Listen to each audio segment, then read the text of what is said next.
Oh, alrighty. Good evening, everybody. How y'all doing tonight? We're here with a special stream.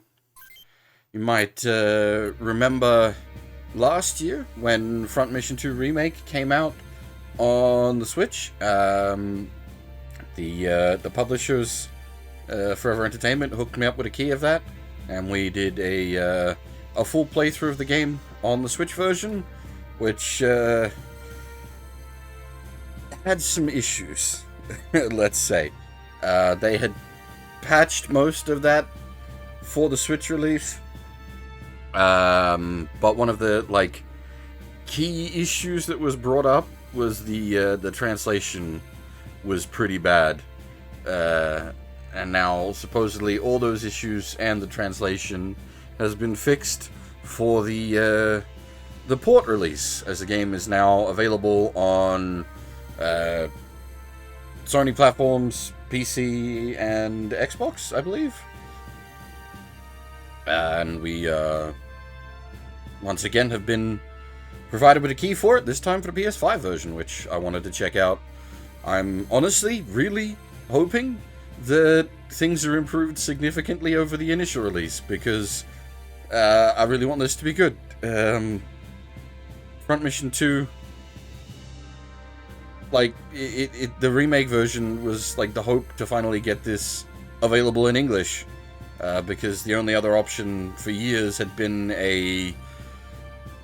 an admirable but incredibly incomplete fan translation, which is really not the optimal way to experience the game. Hopefully, this will now provide the optimal way to experience Front Mission 2. We'll be doing probably 4-ish hours of this tonight, only because I've got sort of limited time frame due to work in the morning. But yeah, I don't think we really need to monkey with any of the settings or anything. We might switch the soundtrack back to actually, I will quickly do that. We might switch the soundtrack back to the original soundtrack at some point, but we'll leave it on the remake soundtrack to start with. But for those of you that have seen the full playthrough of Front Mission 2 from last year, obviously this isn't going to be providing much new in a direct sense. Hopefully just a improved experience, and I'm very curious to see. But I think that's about all I need to say, really. Yeah, once again, as I said at the start, the key was provided to me. I didn't pay for this one, so just in case there is some biases, let it be known. Just stick with the normal difficulty. There's no need to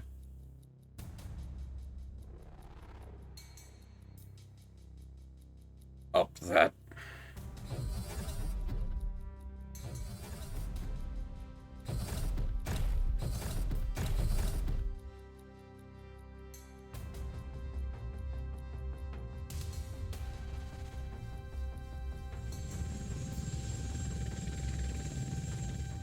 It's certainly not for everyone, Peanuts. It is, at the core, it is still Front Mission 2. That is not going to appeal to everybody, but to the people that it does appeal to, it's very much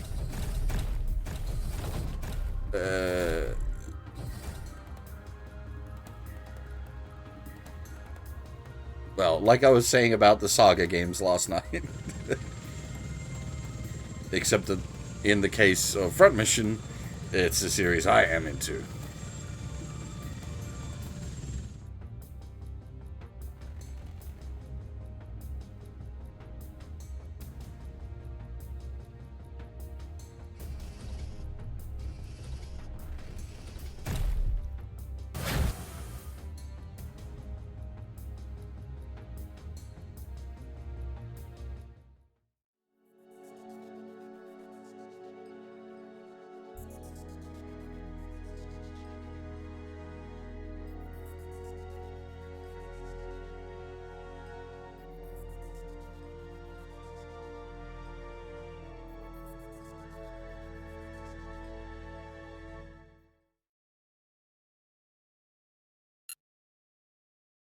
Just gonna use all the default character names. No need to mess with that. Hey, yeah. See on that? No, you've missed nothing at all. We've just started. Just a preamble ramble.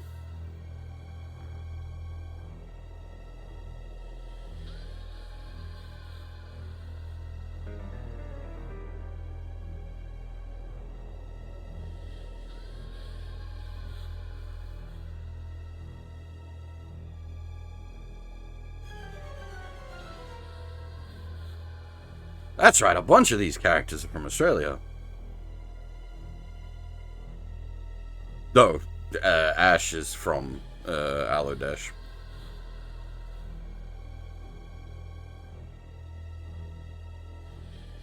Hey, Arf, how's it going? Wait, aren't you streaming?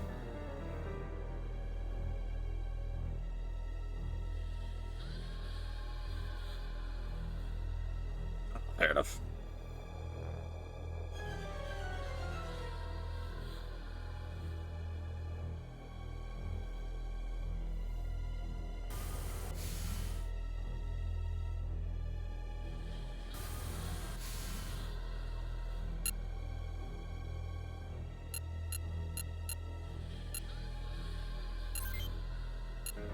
Wiki playing robots is a rather unusual occurrence. I was initially intending to stream this last night, but things got in the way. But we are here now.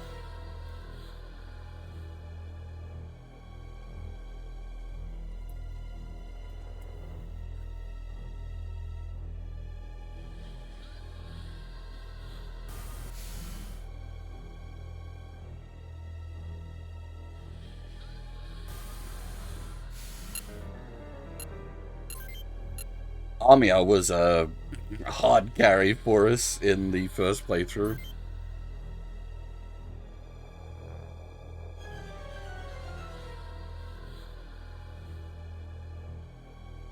Yeah, Blue Archive's on maintenance at the moment. I checked it just before going live. It's still on maintenance.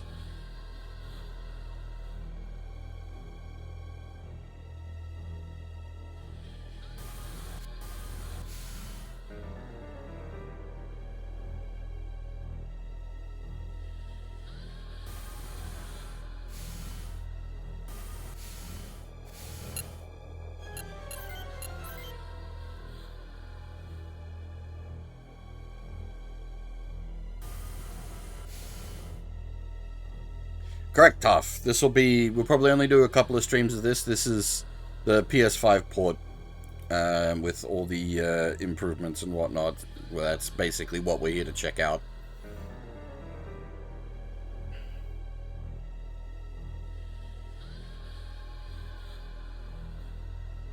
The second last stage is certainly a spicy meatball. Though, funnily enough, the first couple of stages are also very hard. But that's a sort of usual front mission difficulty curve.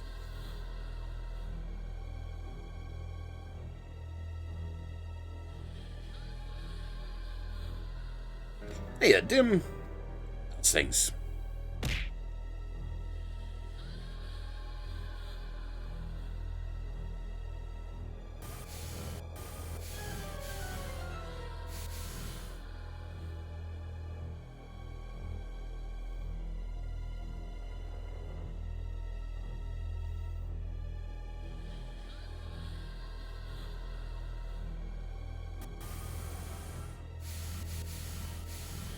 Yes, so unfortunately there was some pretty nasty bugs towards the end of the game. I don't intend to do another full playthrough on the PS5, so there isn't really a way for me to test those bugs in any reasonable manner. Supposedly they've been fixed. I'm definitely going to keep an eye on matters. We shall see.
things definitely, like, look better than the Switch version, but that's not hard. It's the Switch version.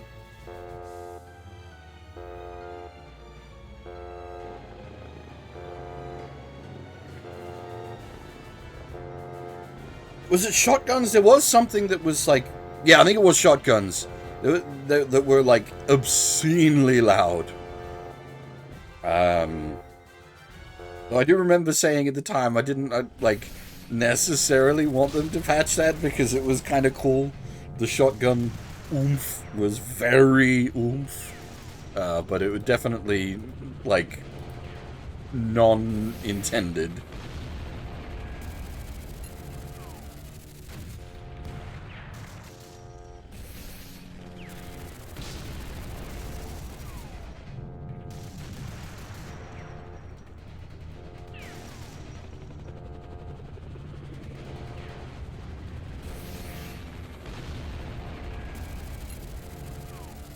We can't really, like, monkey with much at this point, is there?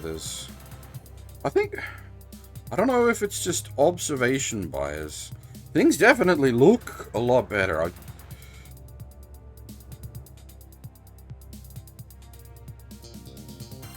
I'm sure.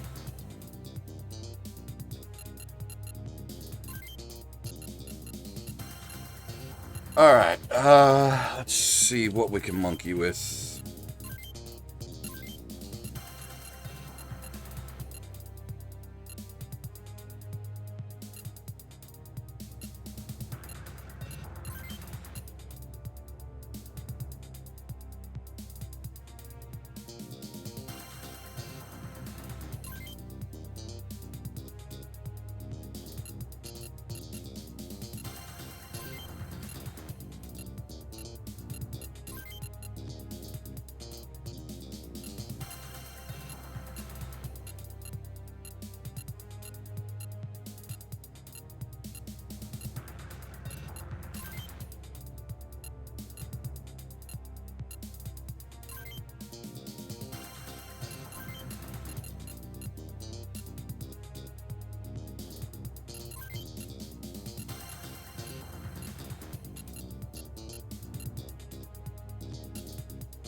Missiles are just, like, the long-range stuff is just not good.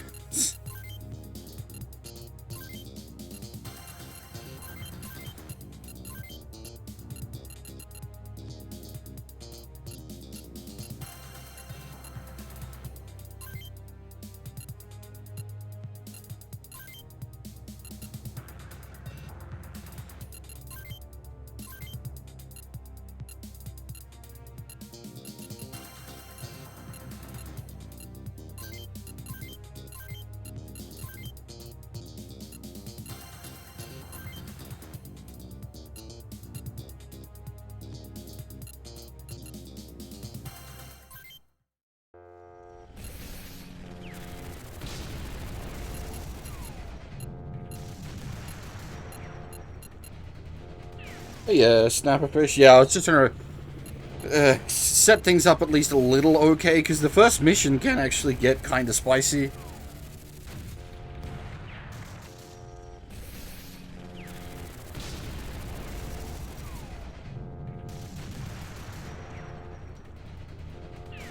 The third mission is where it, like, really... Well, the first mission can get kind of spicy. The second mission's rough.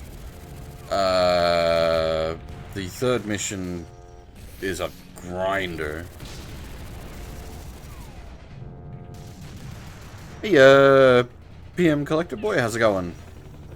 And yes, it's just released on PC, PlayStation, and Xbox.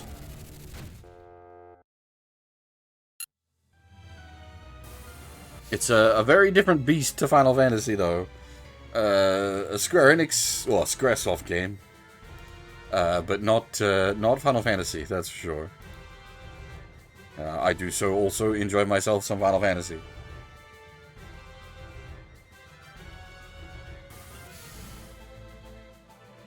Actually, I've got things set up now that we should be able to do Final Fantasy X with Japanese audio on the original PS2 version. But that's a thing I've got kicking around for later down the line.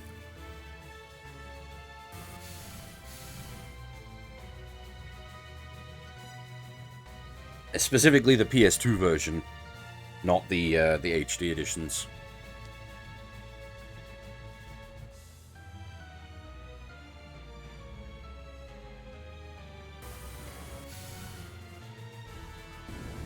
It does feel like everything's running smoother.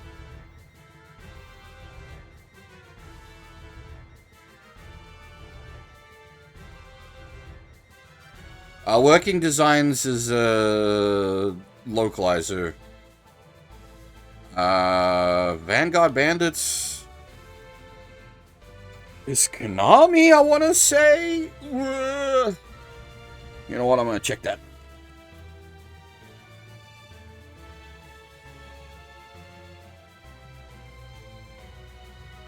Oh, it's fucking Human Entertainment.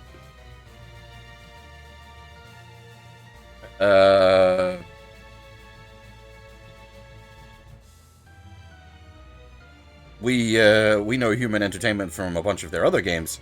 The Clock Tower franchise, being one I'm particularly fond of. Human, I think, was it Human that went on to do I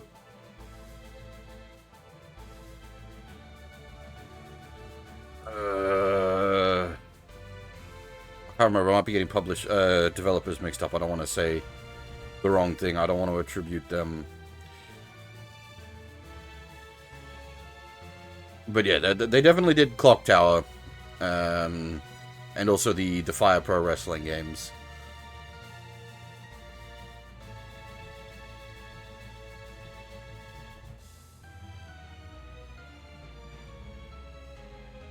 Hey, Kuro, how's it going? As for, yeah, it's like, it's not a like one-to-one port of the PS1 game. It is a Unity remake.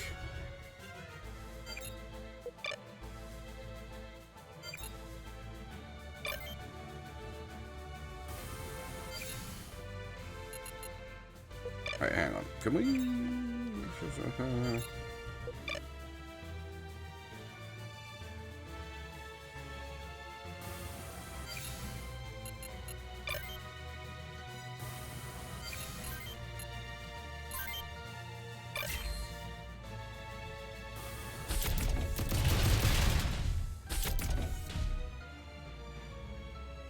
This definitely feels like it's running better.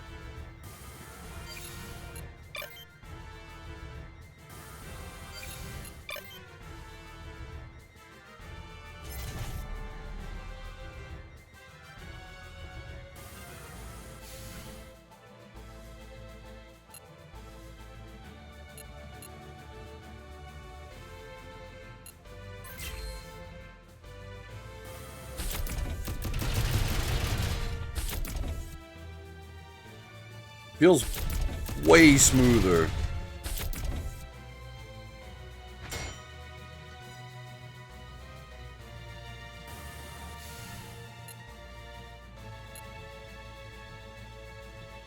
Let's see if the shotguns are still balked.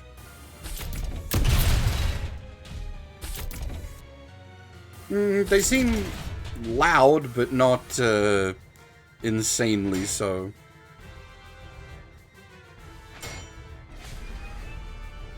You got me on that one. I don't think I've heard of that.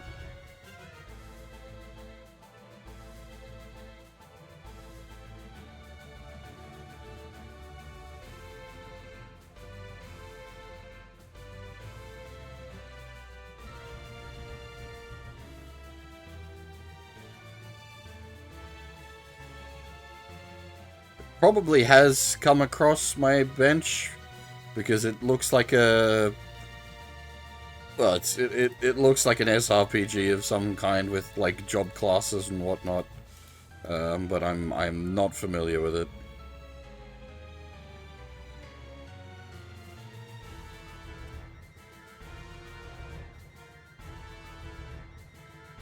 Alright. One coming from down the bottom. The helicopters are going to be the main concern.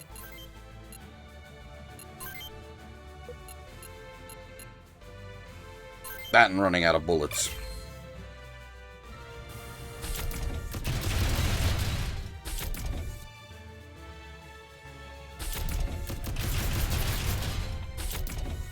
Ah!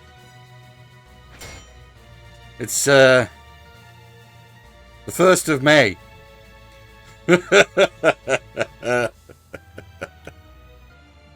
Nice try.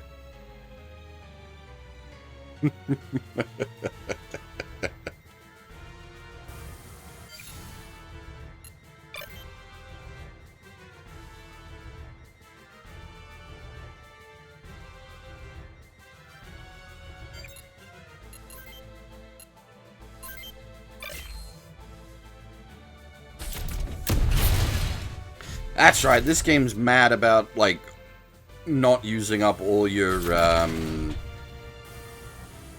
AP. The more you have in the bank, the better your, hit chances, the better your dodge chances.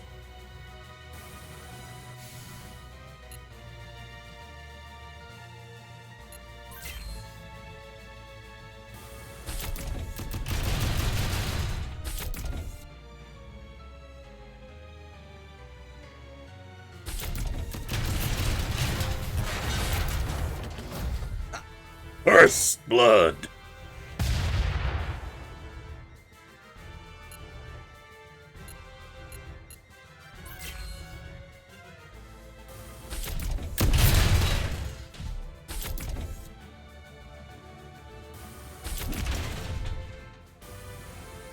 I didn't even think about, like, trophies and or achievements or whatever. Because we played the Switch version for Front Mission 1.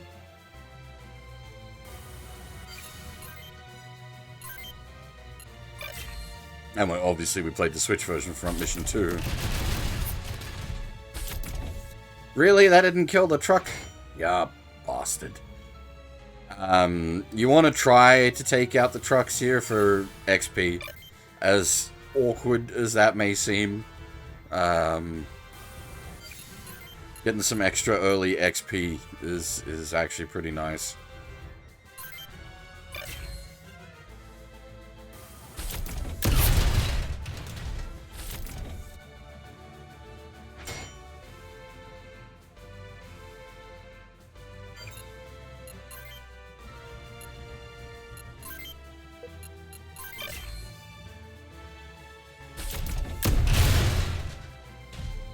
God damn it, we got his legs, but on his arm. This is gonna hurt. Well, at least we still got our shotgun.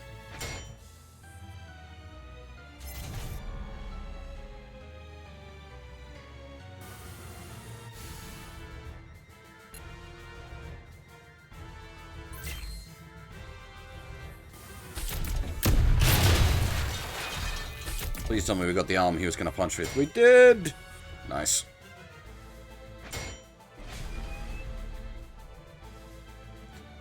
Part of the reason this first mission is hard is because you have no backpacks, no supplies.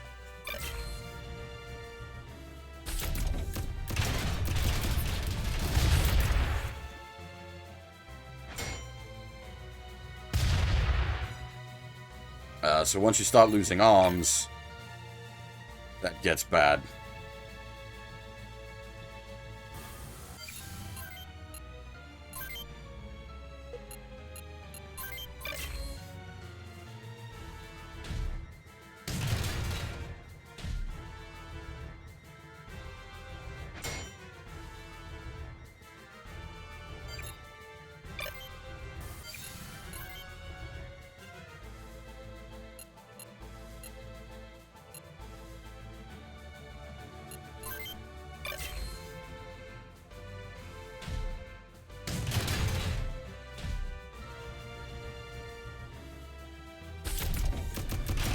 Well, now that...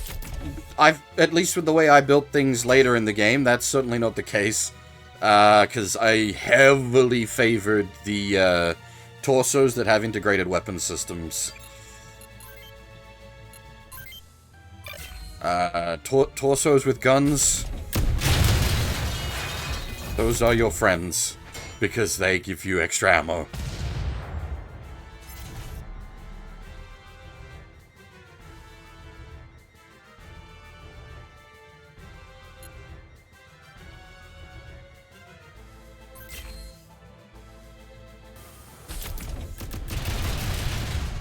It's funny, because in the first front mission, I basically didn't use any integrated weapon bits. And then in front mission 2, I was super heavy on the integrated weapons. Like arms, torsos, I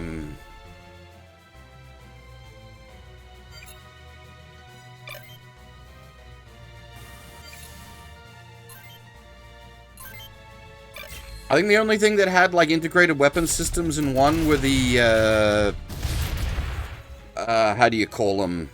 The mobile armors.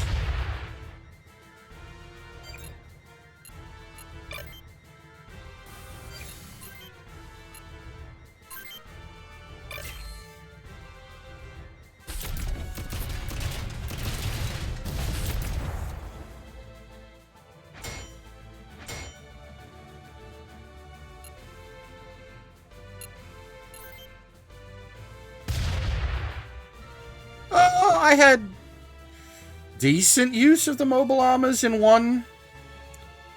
Oh,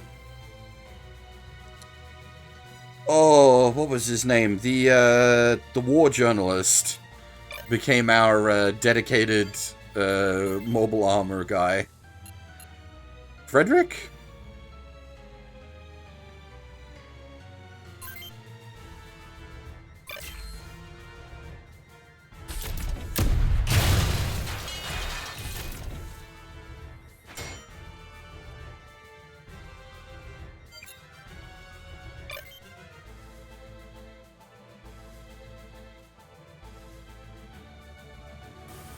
But yeah, in this, like, don't sleep on the integrated weapons.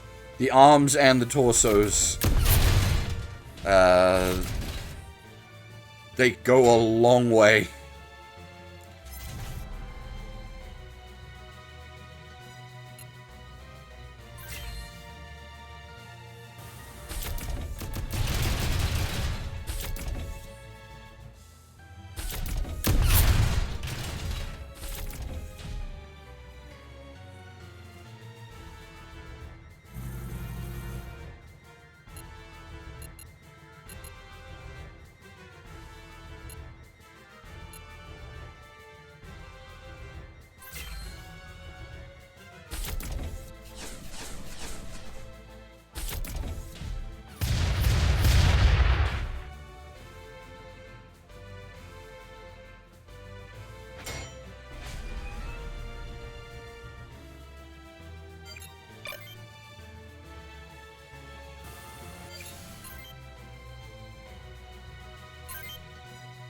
Also, like, especially early game, be very wary of enemy melee units.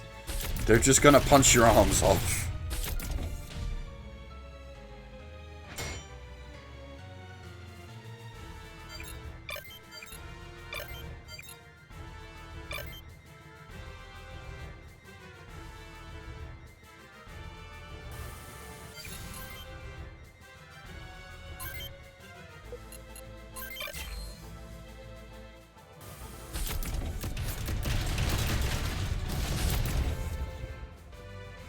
I don't think there was ever a case of where this game had, like, there was like one or two missions in the USC campaign in Front Mission 1 that were just dumb, where the enemies had arms that were a tier up, so their punch attack was actually considerably stronger than their weapons are supposed to be at that point. So the melee units are just, like, one-shotting your guys. And they're not... Sorry, they're not even melee units. They were missile units but they had like tier up on their arms and nothing equipped on them because they were missile units. So they meleeed you with their tier up arms that had effectively one tier up punch.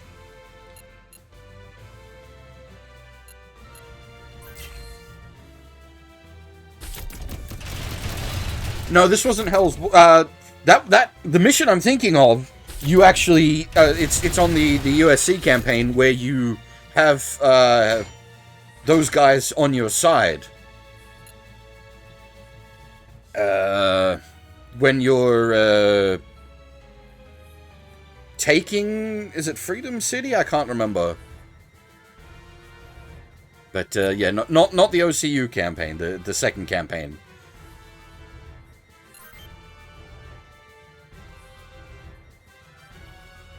But yeah, you actually have the Hell's Walls guy with you, or guys, words. You have those guys with you for that mission, which was cool. Also, hey, Kagai, how's it going? These choppers can be a bit one-hit wonders.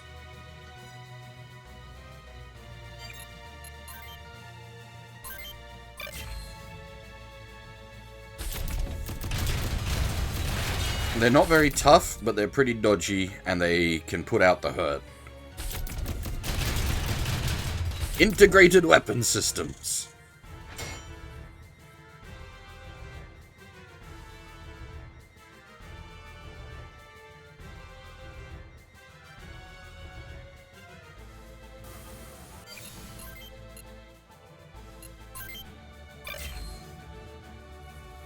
Hey, Ant, how's it going?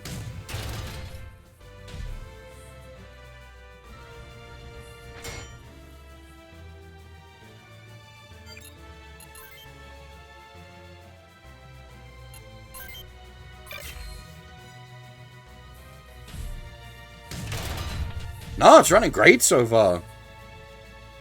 It feels a lot smoother. It looks good.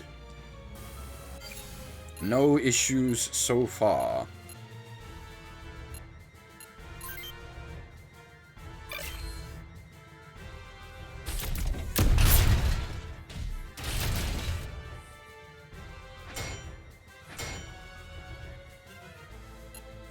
The US campaign is overall...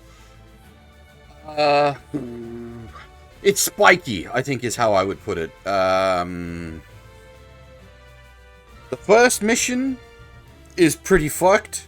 Then I think it's like the 7th or the 8th mission, which is the one I was talking about just then, where the enemies have parts that are a tier up from what you can actually get. That's fucked. And then the rest of it is... not really that hard.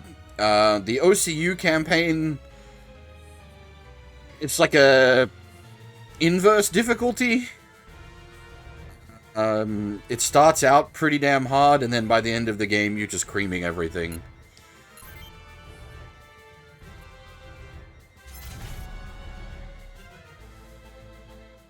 As for, like, a proper use for the rifles, no, I would rather have double machine guns, but we don't have that option yet. I just had to gear them up with what we had.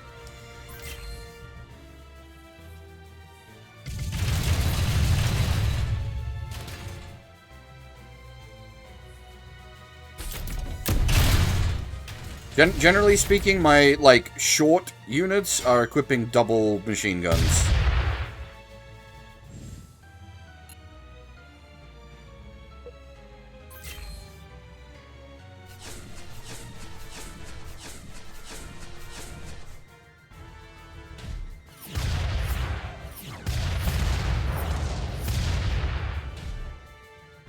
Yeah, the rifles unfortunately don't really differentiate themselves until the next game, as they are counted. They shouldn't be short weapons, basically. They should be, like, 1 to 2 range long weapons.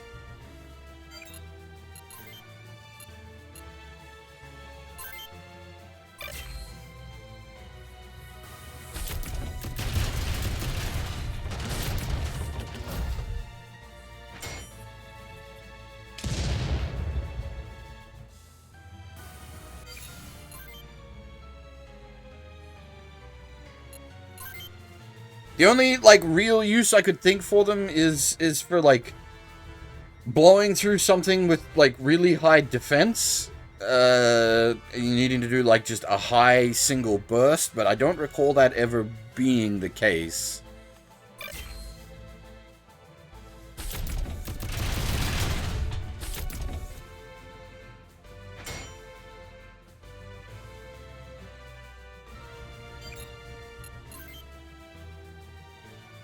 As I said, for the moment, they're just here to fill slots, because we don't have more... we don't have more weapons. I suppose you could make an argument for them, like, at this point of the game. There's a good chance, like, a rifle could one-shot a component. So you could sort of go for a high single damage, but I'd almost always prefer the machine gun.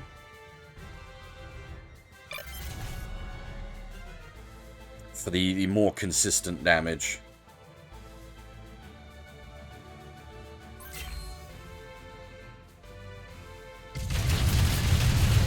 And yeah, as I say, like, the problem with the rifle is you're also all or nothing on a single shot.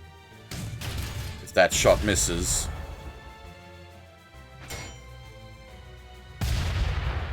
you're completely out.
He hasn't quite sacrificed himself yet.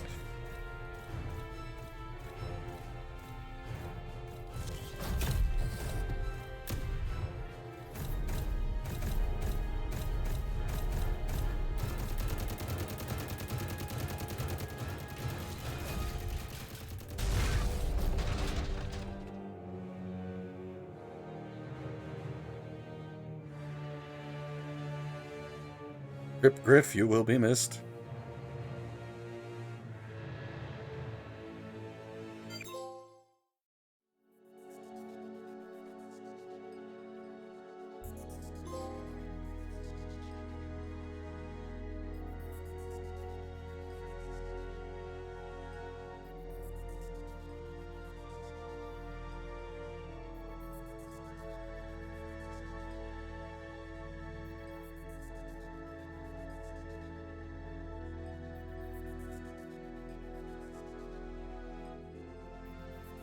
I do remember some of the area descriptions being, like, quite bad. These two seem fine.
I can't remember which of these ones were really, like, buggered up.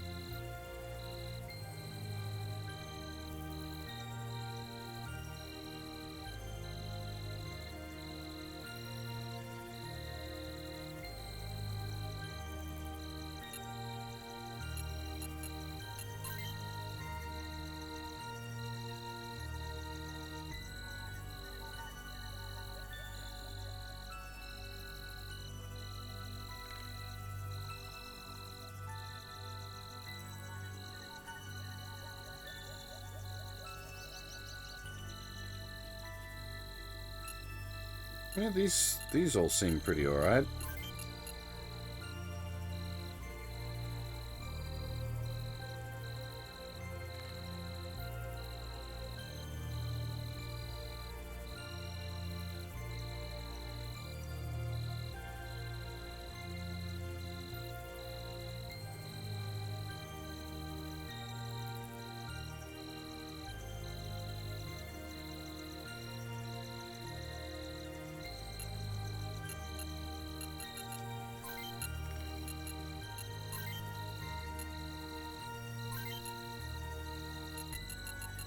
I can't remember if we can, like, manually...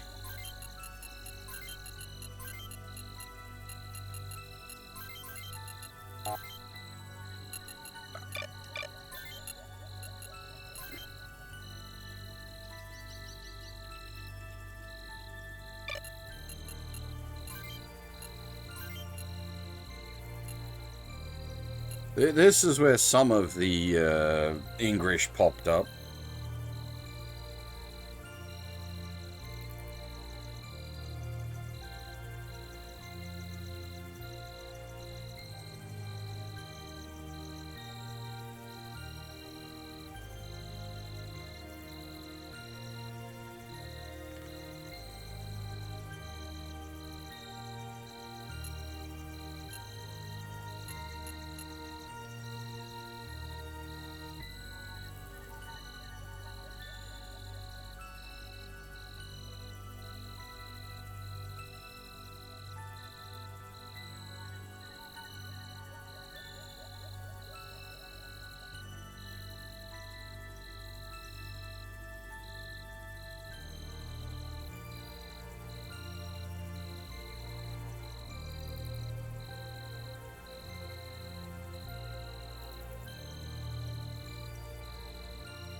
The other problem is, I suppose, like, I know the story and the setting for this game now, so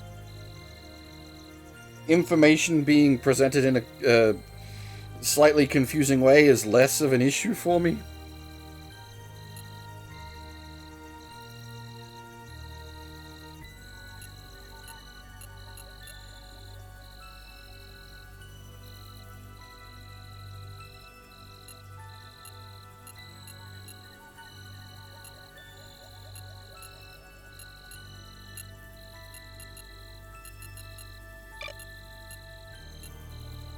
But none of that seemed particularly bad.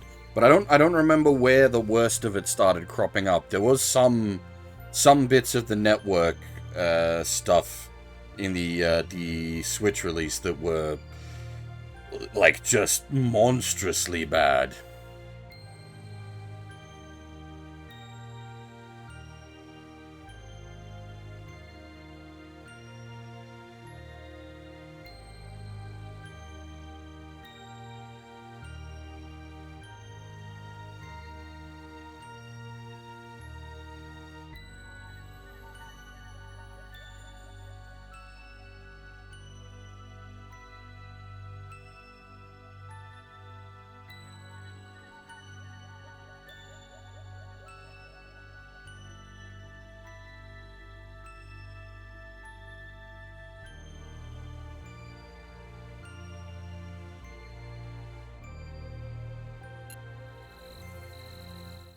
At least I got the like mouth movement stuff working.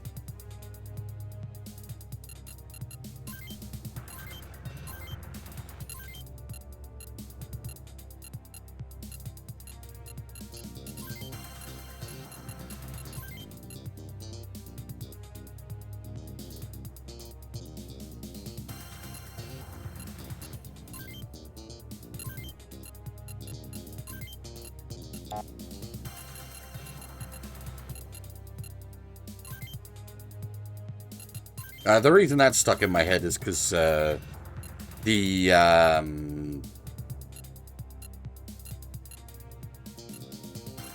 he's already got a back. He's got the backpack. I see. Do we have?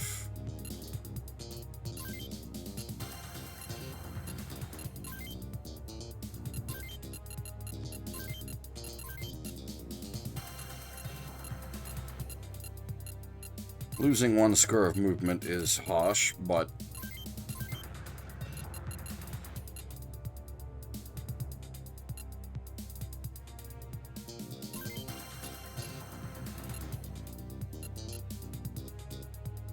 such is the price.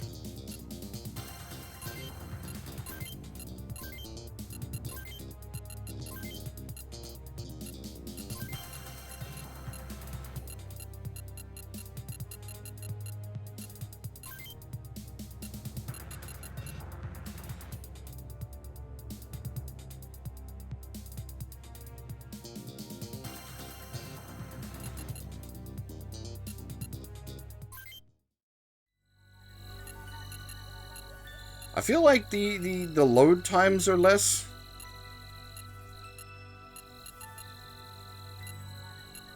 Which is definitely something you would expect from the PS5 version versus the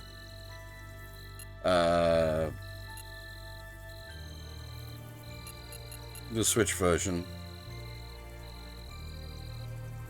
Yeah, the like mouth moving animations and whatnot were one of the things that sort of broke in the fan translation on the PlayStation.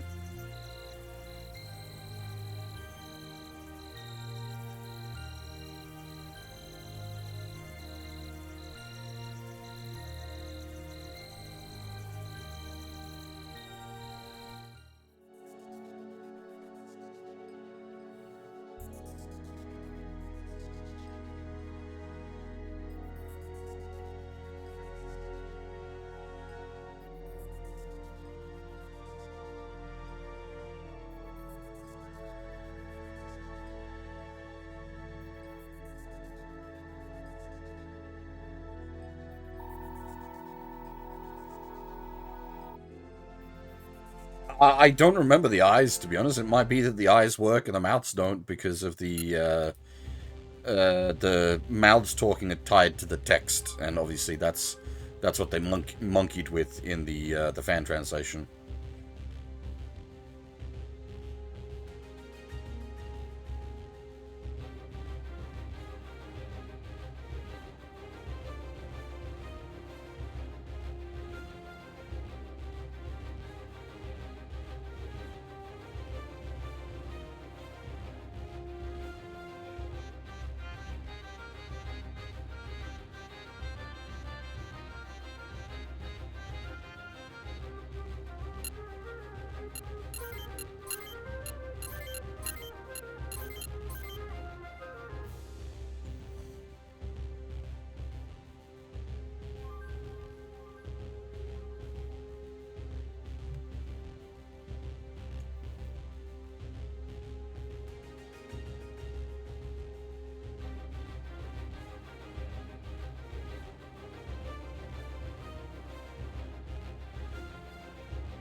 Hopefully we won't need the spastic amount of saving that I want to do.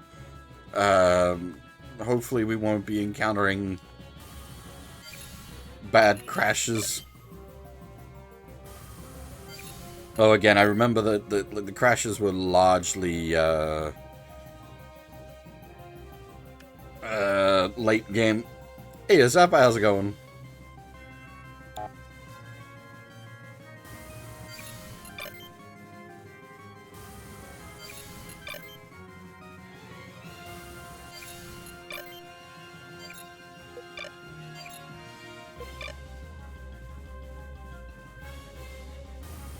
I mean, we've been on and off talking about the Switch version.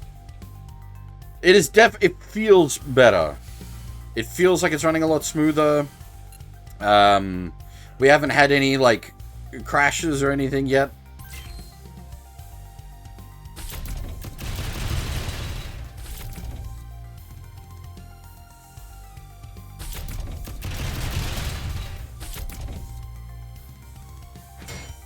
But I was saying, like, the Switch version, crash-wise, didn't sort of start to show issues until, like, later in the game.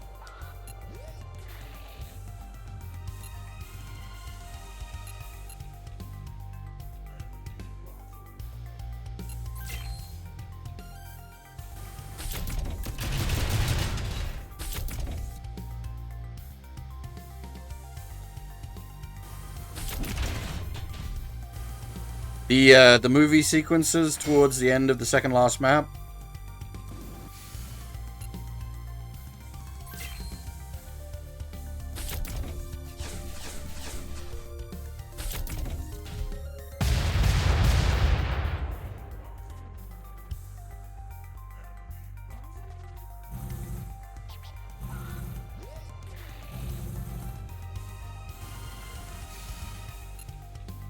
Yeah, the movie sequences for launching the missile. I know that caused issue for me and a few other people.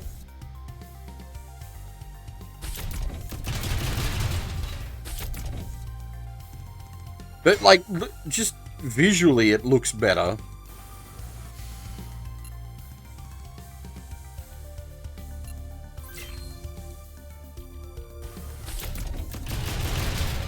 Not that, again, not that that's hard competing against the Switch.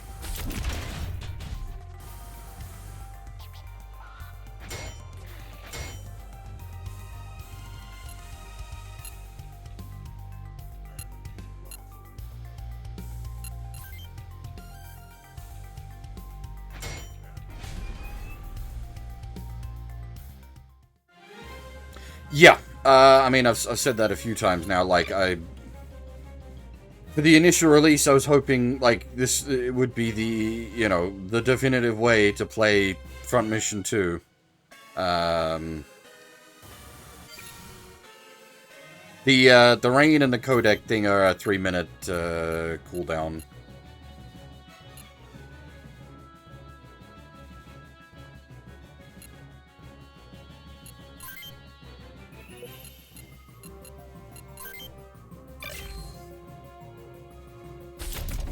So the Switch version, obviously, like, technical performance-wise, is still going to be Switch hardware, but the Switch version should be version 1.0.5 now, which is the, like, the updated translation that's supposed to have all the,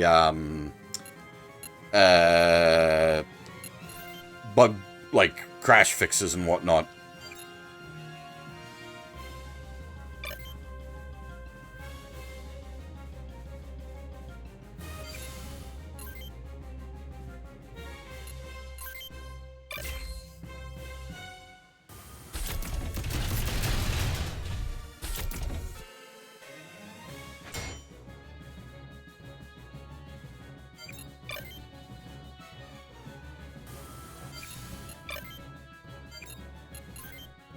Technically, the Switch version got access to the, like, updated translation and whatnot before the new ports came out. It was about a month back that the Switch version got its updates.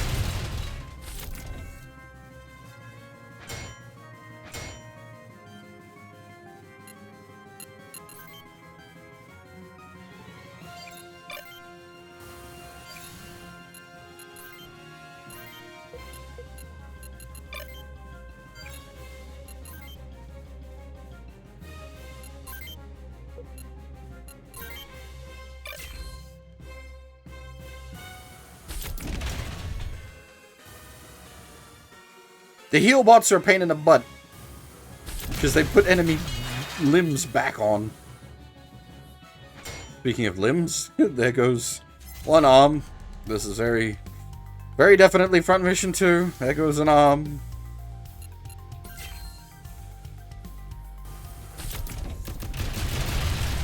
Their torsos with integrated weapons are super useful.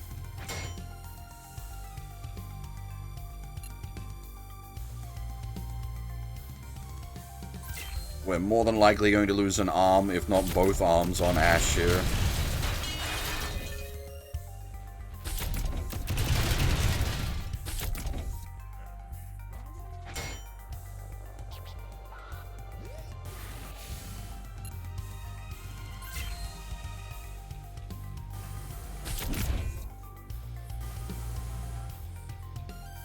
I believe you can still do that. I never did that myself.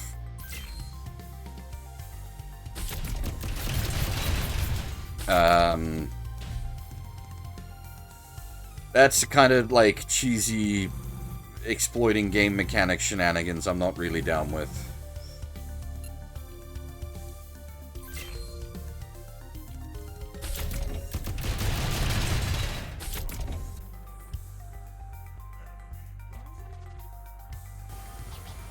Oh, God damn it, they're just bullying Ash.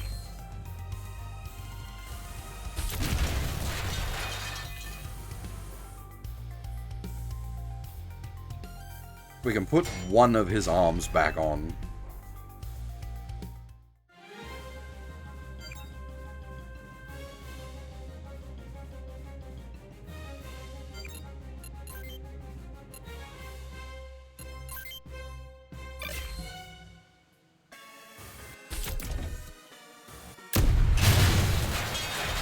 Alright, that boy's armless.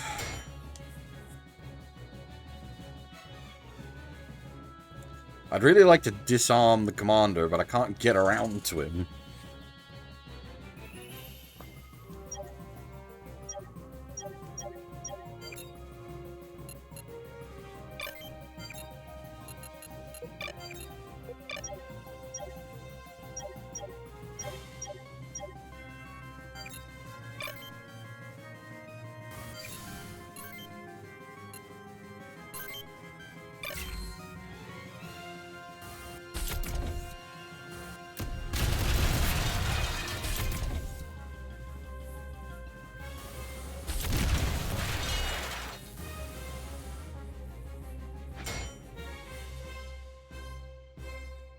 Yeah, this definitely feels like Front Mission 2. No arms for anybody.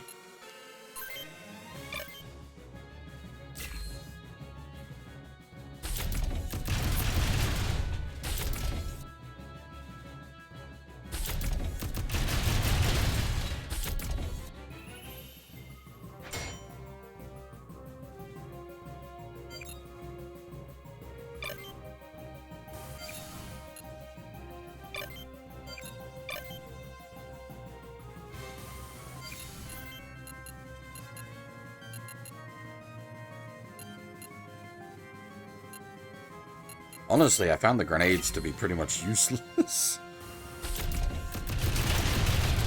They just do so little damage.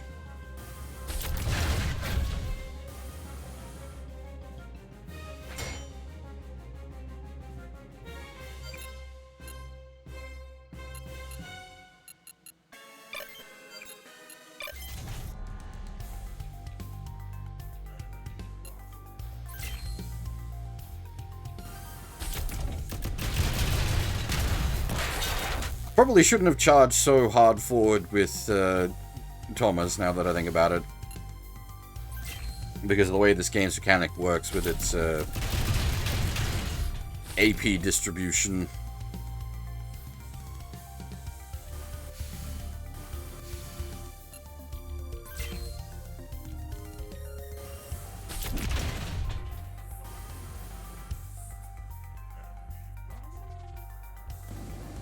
We may need to actually restart the map, just because we've lost too many arms already.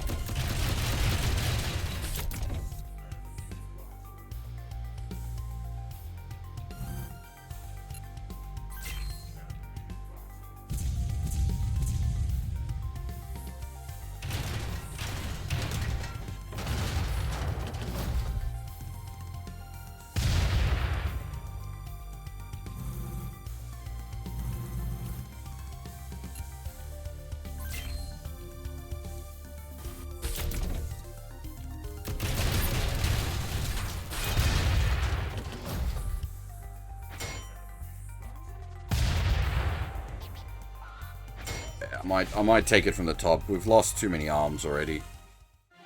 It's going to be a huge slog to try to pull it back.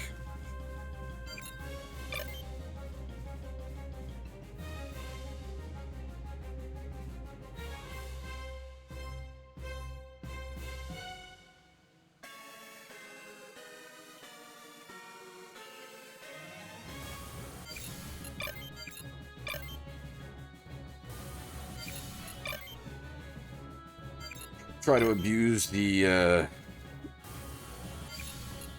geo properly, the terrain bonuses.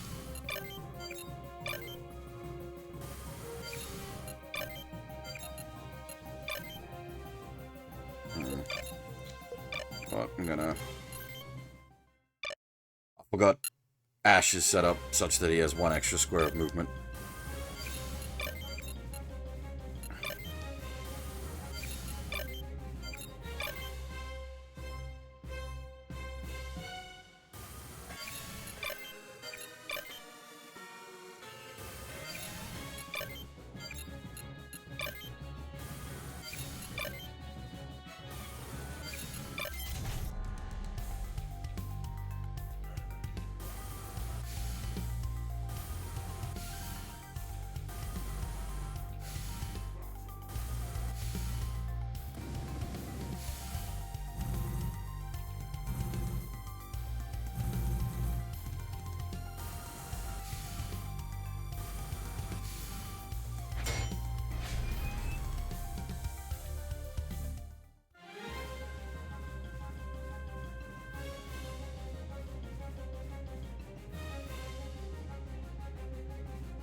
Supposedly snacks. It does seem alright so far.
God dang it.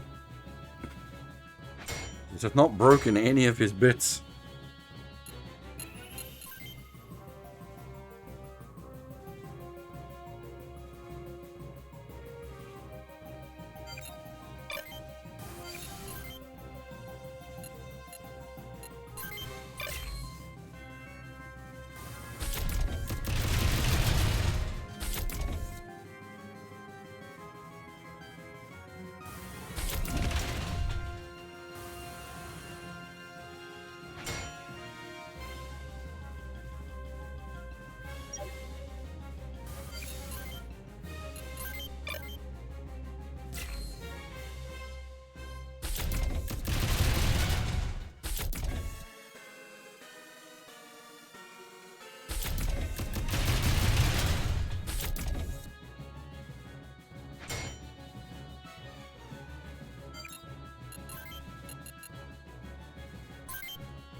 $7 AP to fire a range shot, isn't it?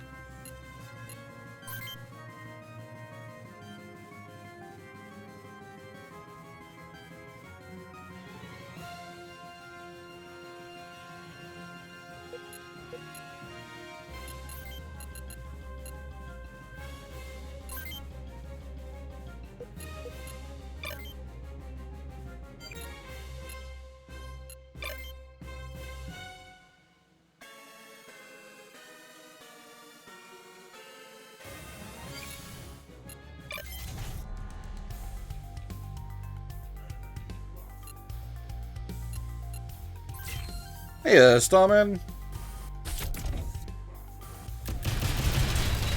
Ow.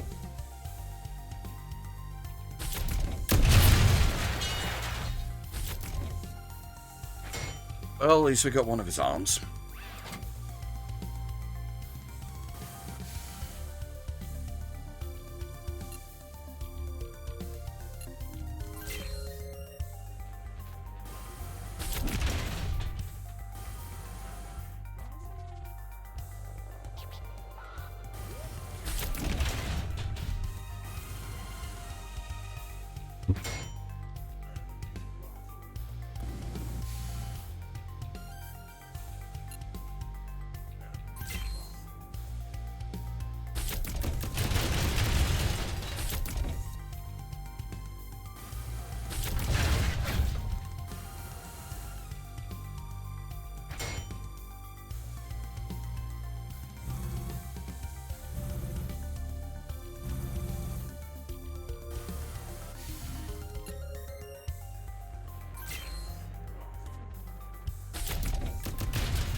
Well, crap. There goes the shotgun.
Dang. I was hoping we got the arm he was about to use.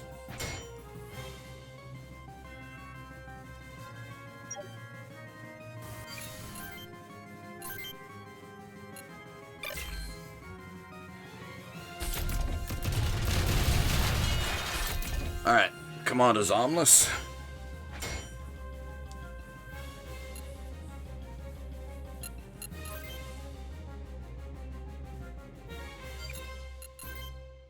See, on weird on weird model scaling, I wonder if they fixed up the, there was some of the, I don't know how you call them, big wheelie boys, that their, like, map model scaling was all wonky.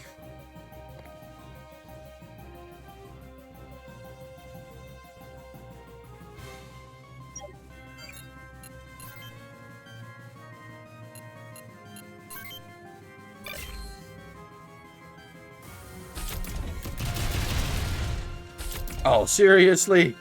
We didn't break anything? Ah!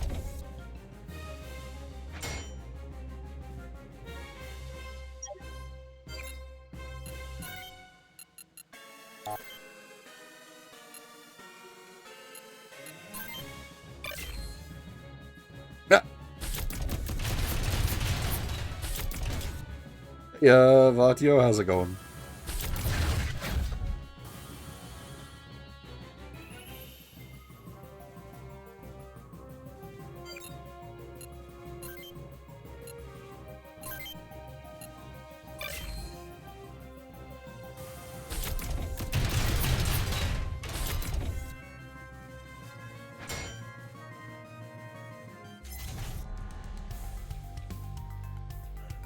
But yeah, this is the early game for this. It turns into like scrap fight, slap fights. Everybody's arms are falling off, and you're just hoping and praying you've got enough kill power left to even finish the map.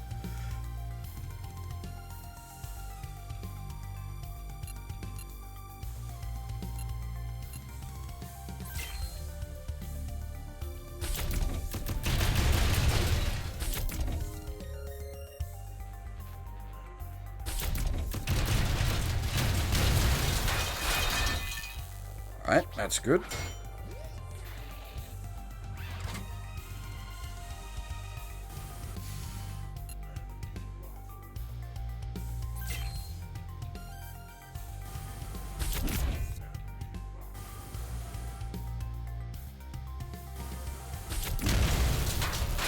Nice.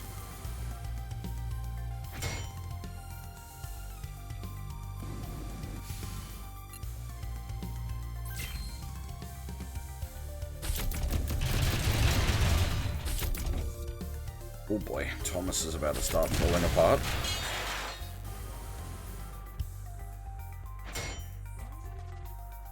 Unfortunately, knocking arms off of those guys is not much use, because they just use integrated weapons.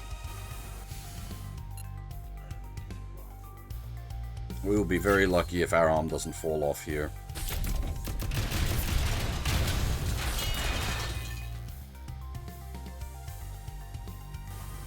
I don't even know if it's worth strapping his arms back on.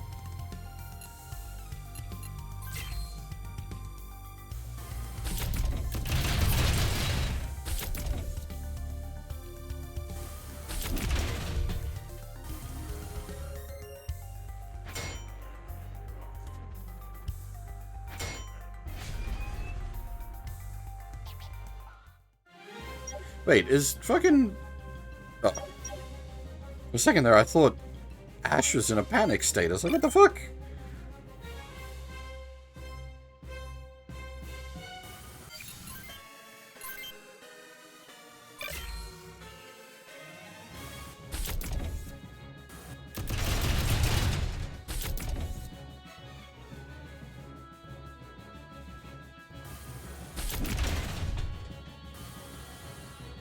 No, panic's a legit status effect in this. It fucks up your AP. Yeah, see, Thomas is in panic.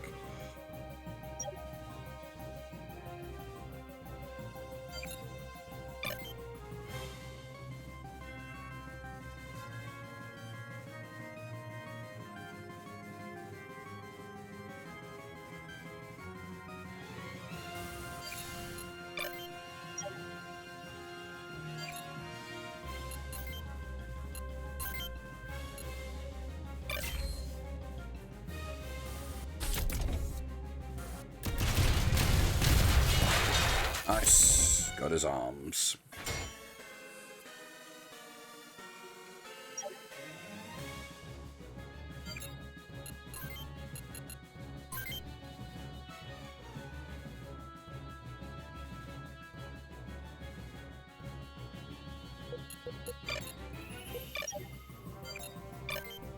Ah, crap, I can't get him out of there.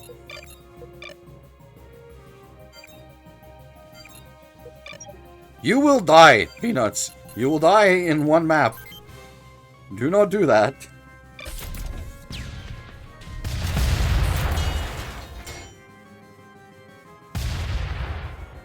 Does that still hit Griff? Griff Thomas?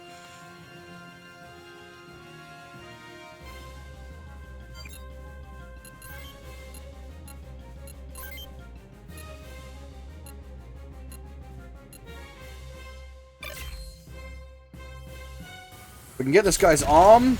Nice. Oh no, we got his core. Never mind, that also works. Out of here.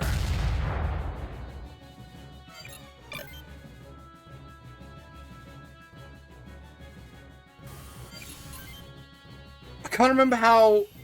I think AP denial is on all 8 squares, whereas AP assistance is only on the cardinals.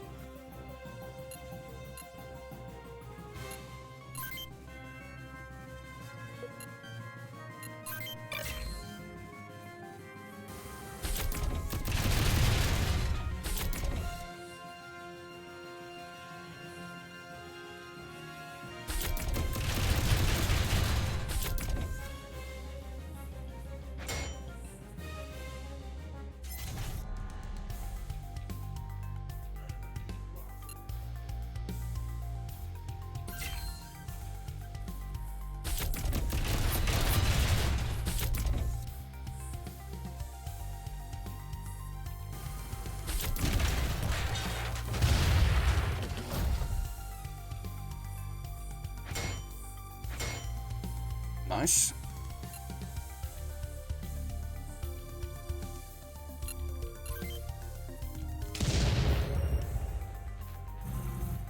Okay.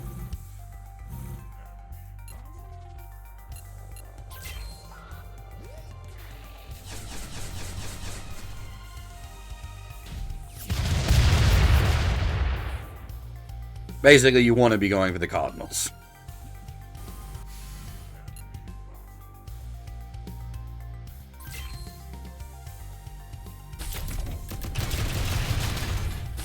Which is, like, that is where armless units are still useful, as AP support.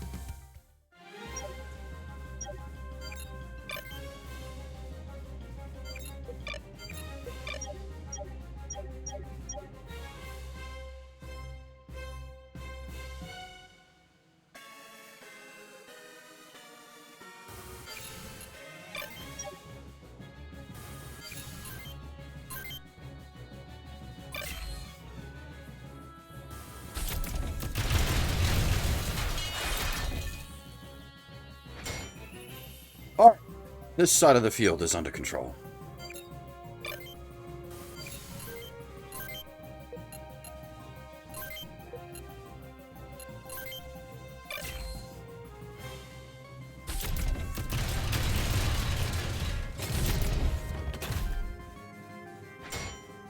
I really, excuse me.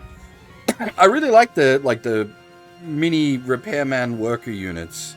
It's a shame you don't get one yourself.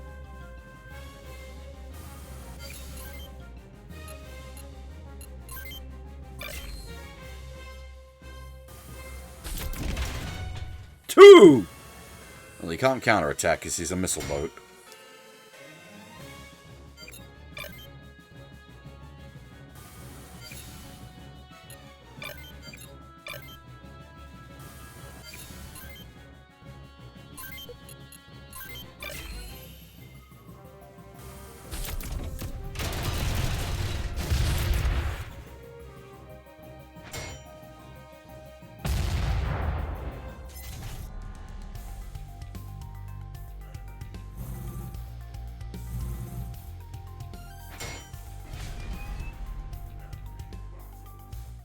This is very much...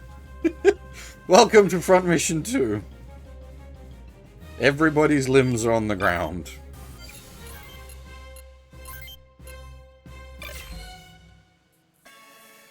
Nobody's got arms.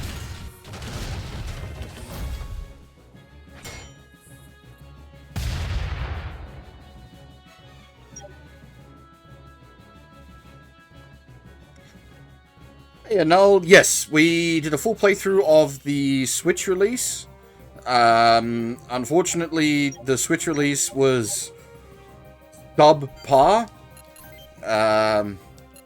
Put it politely.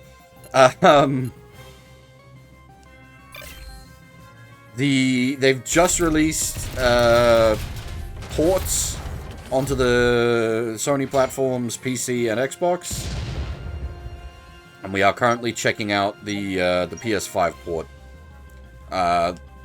Just on a pure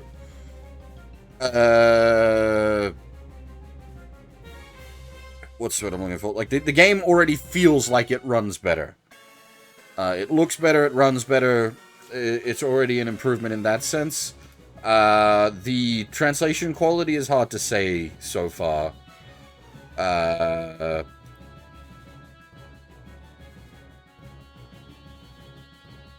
I haven't seen anything that's set off warning bells.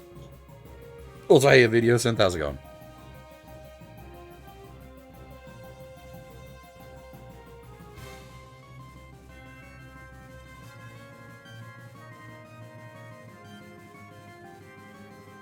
That's my worry, Sion, because I do not have the time.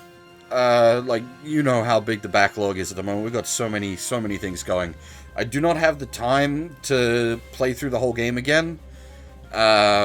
Which I'm gonna have to keep an eye on things. Otherwise, because yeah, a lot of the issues are later in the game. Some of the worst, like, translation stuff was from later in the game, and some of the much more serious, like, crashes were from later in the game as well. One HP! Ah.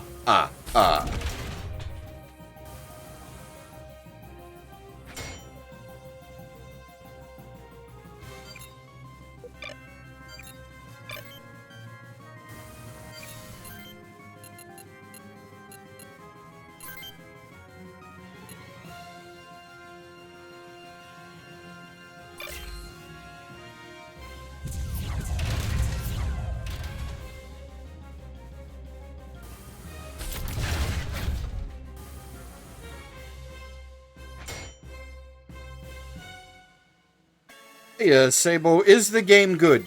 It's Front Mission 2. It's not for everyone.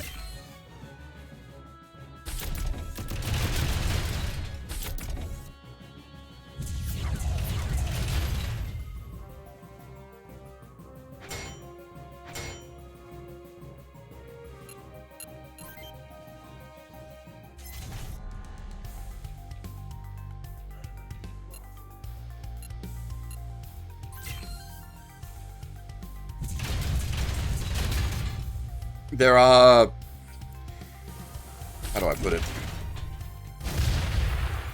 There are certain inherent sort of design flaws with the game. And those are all still here, because this is a, like, one-to-one remake as such.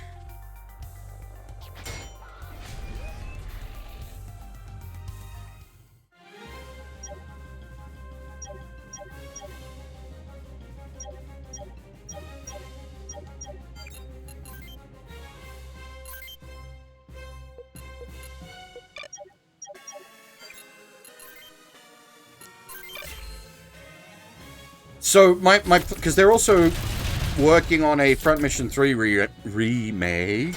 Words are hard. My plan is to do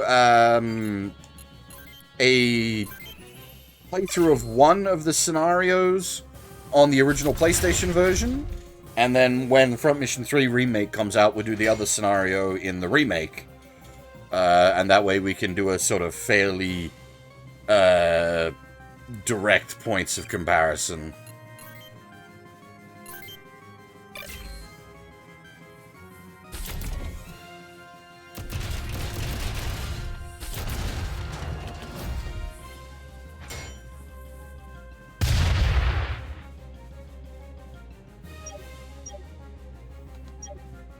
I'm actually not that familiar with 3. I played it a little bit back in the day, but unlike a lot of people, I actually got started with just Front Mission 1 on the Super Famicom.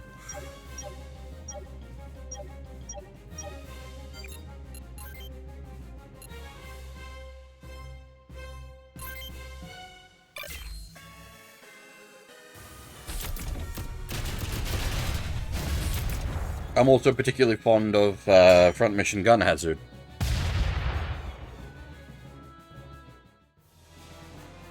I have a physical copy of the Super Famicom version of Front Mission 1.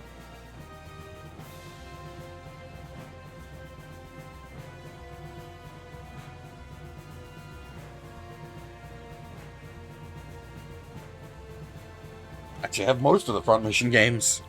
I think the only one I'm missing is Front Mission Online?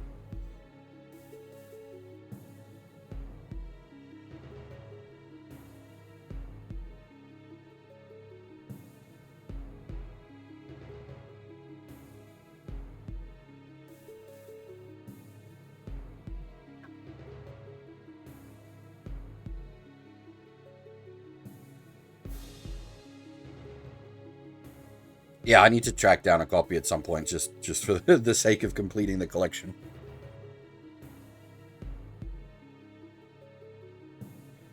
I have not played Front Mission Online, no.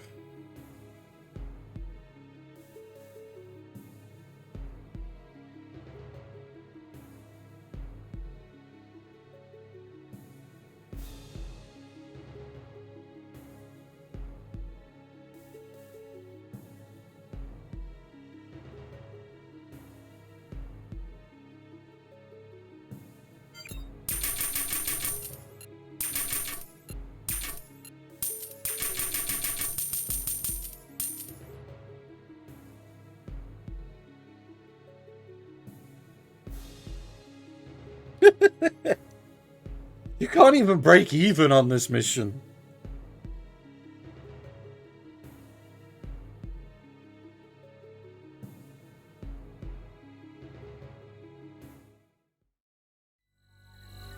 I do have like a legit copy of FM Alternative, yes.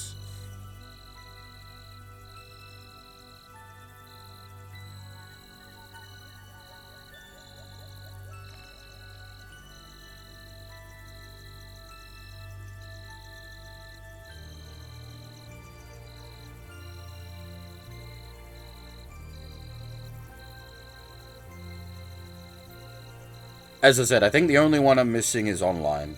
I have, like, the... Oh, yeah. I can't remember... I think the Front Mission games are on the shelf in the other room.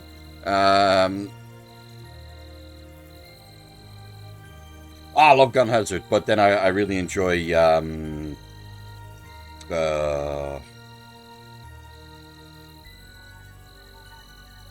Assault Suit.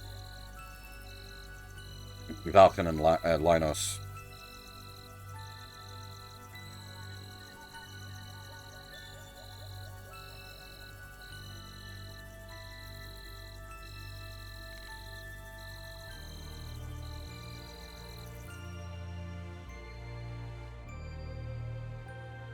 I really enjoy them. They're pretty hard, but a lot of fun.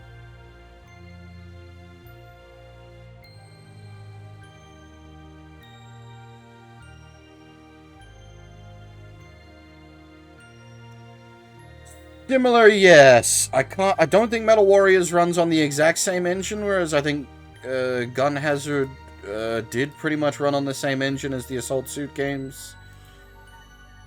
I'd have to check my specifics on that, but yes, it is often compared to Metal Warriors.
These are all reading correctly, but I don't remember these reading badly in the original version.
But there, at the very least, that all seems to read fine.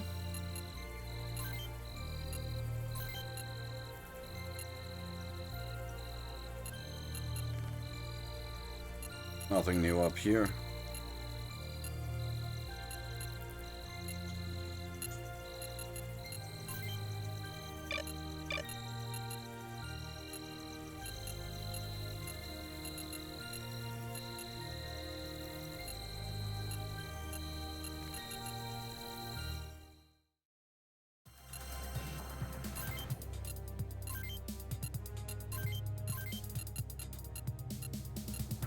There's not really a lot we can do.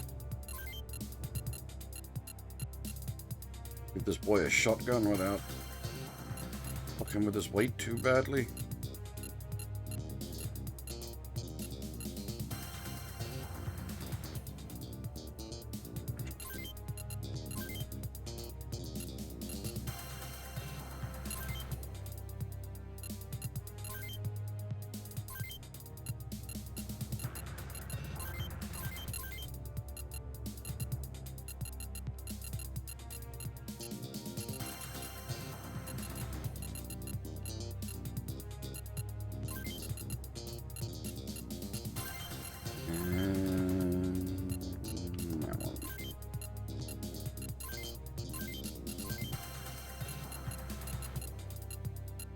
Yeah, so balance for him works.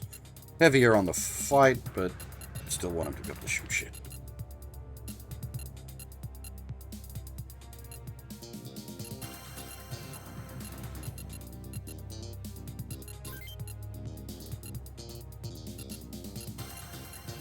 So they gave you a backpack, but nothing in it.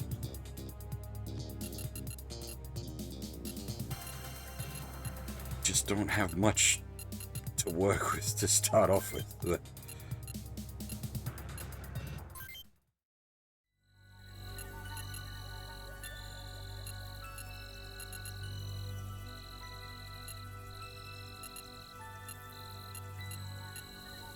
The menus feel like they're running better. Everything feels better. I don't know if that's just like perception bias on my part, though. Alright. Before we jump into the next bit of the scenario, we're going for nearly 2 hours, so I'm going to take a short break here, go freshen up a bit, and then come back and we will do some more. I will be back shortly. Don't go anywhere.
Hey, I am back.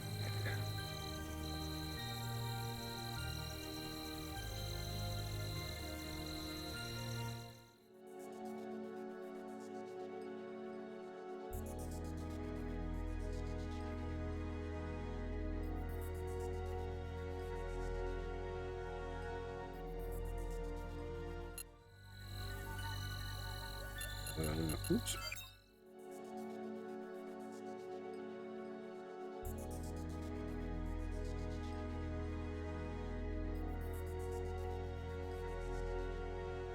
Transportation and trade, yes.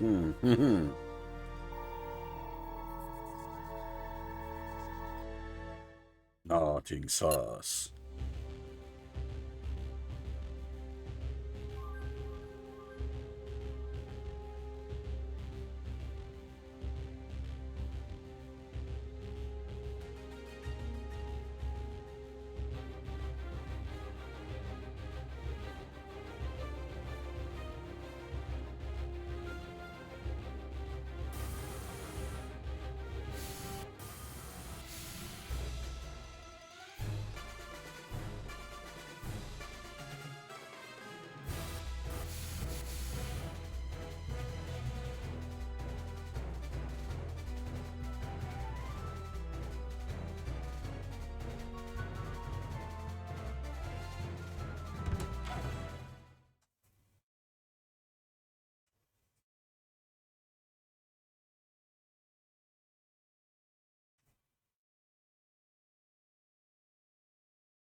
I need to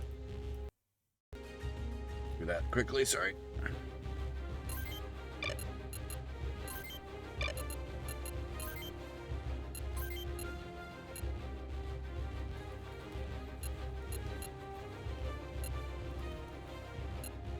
Still haven't gotten new news.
These sequences definitely feel like they run better.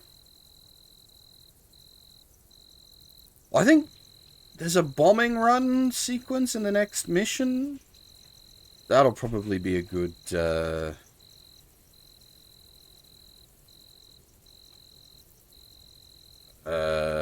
test.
It is kind of interesting seeing this all with context, as it were, since we've been through the whole story. We know how it all plays out.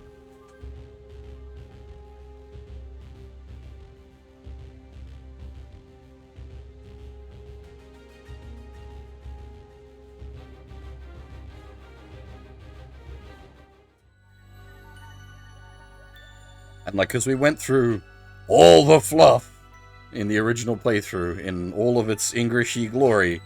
You know, we're reasonably aware of like the actual back history of Allardyce and sort of how everything went down with the OCU. Not too far from cases in the real world.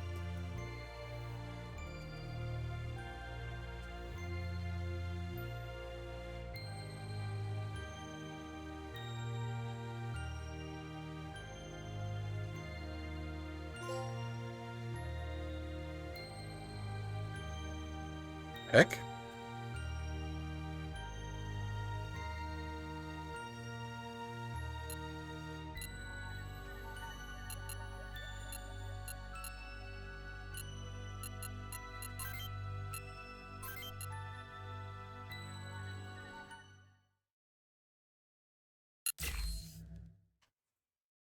Everything definitely seems to like load and run better. This is the next map. This by the way, this map hurts. Uh this map sucks balls. Uh, as you can see, there's like a lot of enemies, and we get some AI units going into this map, but they're, unless you spend like hours preparing them, doing the stupid training map, they're not great. It's an interesting system, but the end result for the AI stuff is just kind of stupid. But yeah, this is a real meat grinder of a map. Just because there's so, and I mentioned before, there's a bombing run that plays out on this map as well, which makes things a bit tense. But it's just another case of you just don't have the resources yet to deal with all that.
These all seem fine.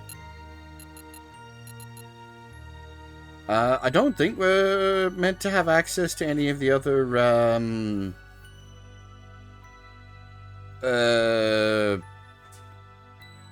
elements of the thing yet.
And that unlocks the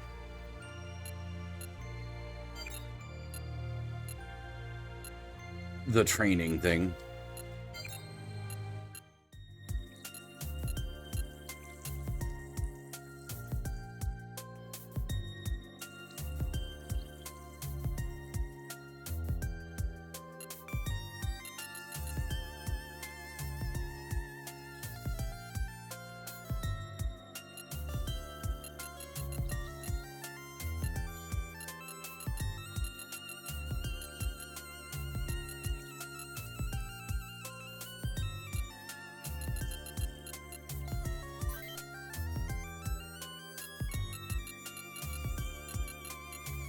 We can buy machine gun ammo and restores now, which is very important.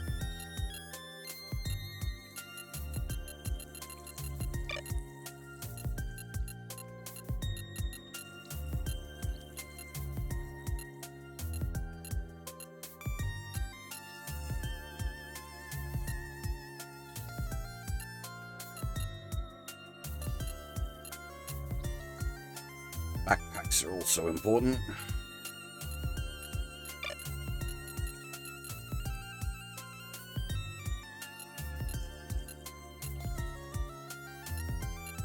And we can probably give everybody either a mix of machine guns and flamethrowers or just machine guns.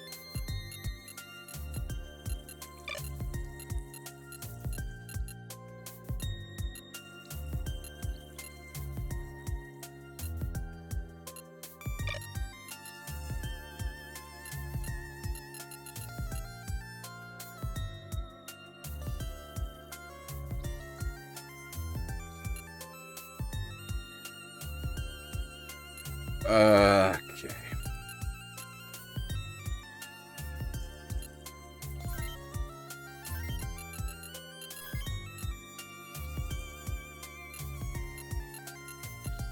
Fortunately, this is going to mess with our weight ratios pretty badly.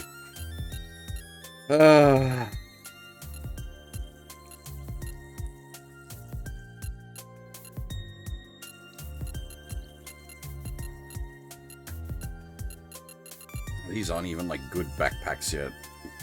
They're one slot backpacks.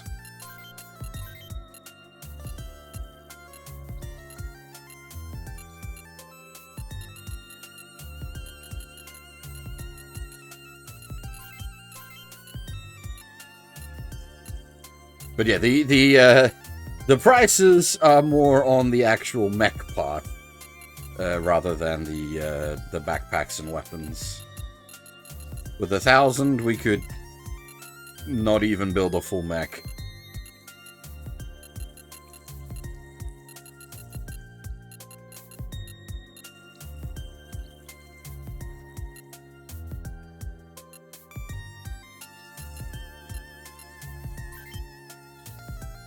I'm just contemplating at the moment how I want to approach this.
We don't have access to any integrated weapons bodies yet, do we?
Alright. try to get a couple of vigors.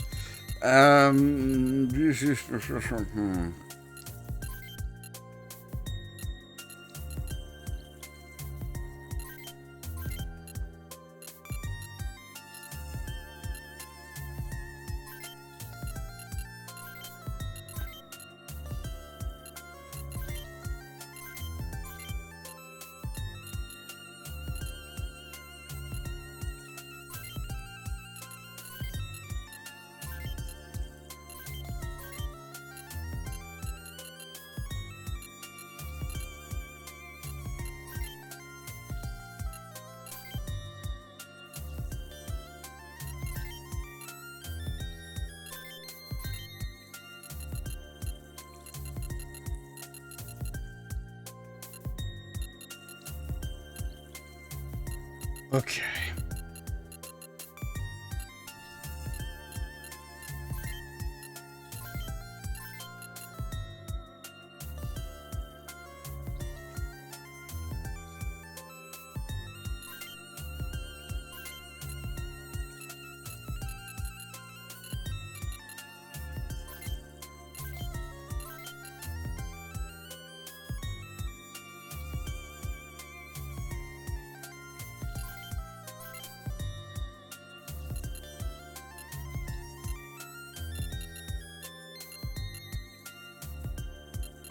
Two money left.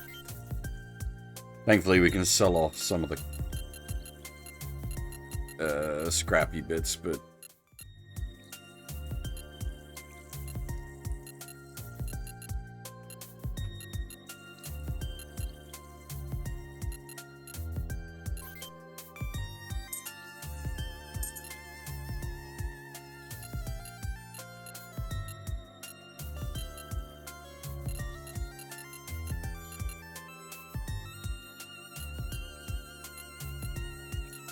I'm just not going to use the bazookas, the rifles.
Wrong menu.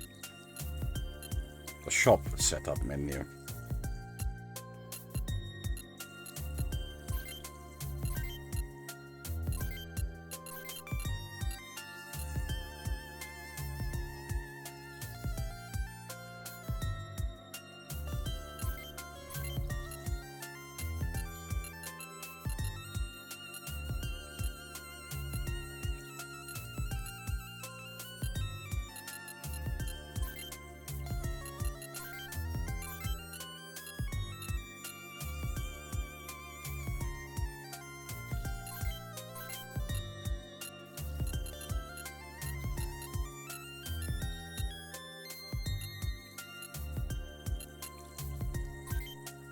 Basically can't afford to have anyone with empty hands at the moment, as you saw on the previous map with how bad getting your arms knocked off is.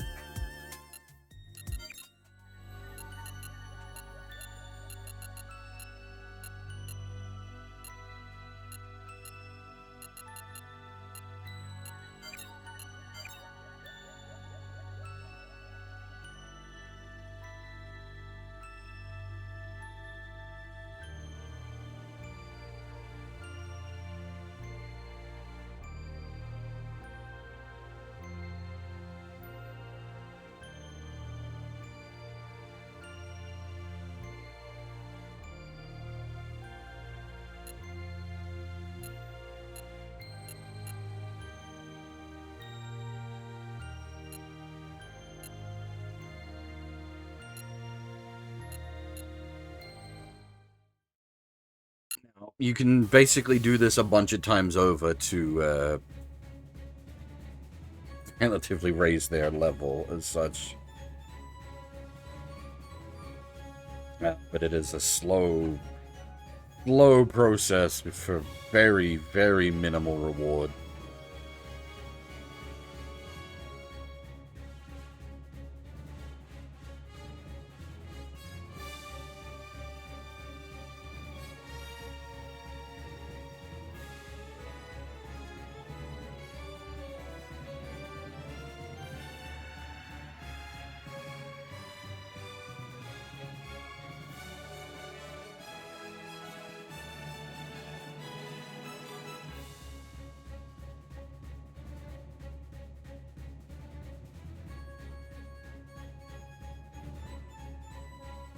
Mind you, I suppose for a first-time player, this does explain some of the game's mechanics, but for a first-time player, you really, really, really desperately want to do the tutorials that are on the main menu.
Yeah, like you desperately gotta play the tutorials for this. There's a lot of mechanics going on in this game.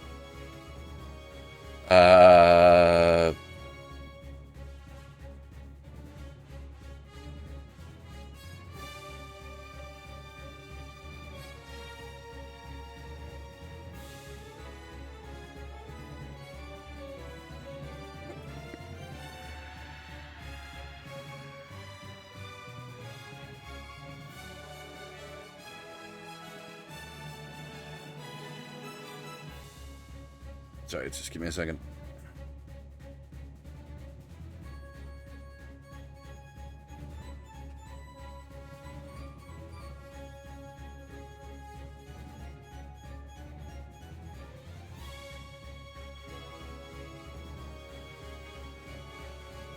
Yeah, I need to actually. That's not a bad idea. I should see how bad things are going over on the Steam forums. That's probably going to be a mess.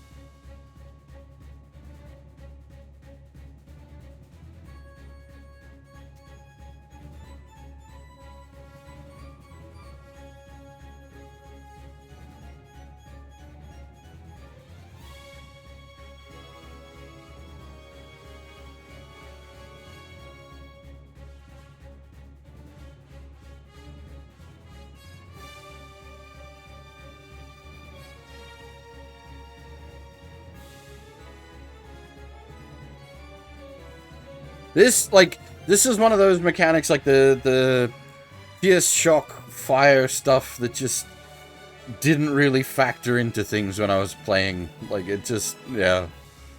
It's a mechanic, it's there, but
Really need to pull those boys up to at least 9 move.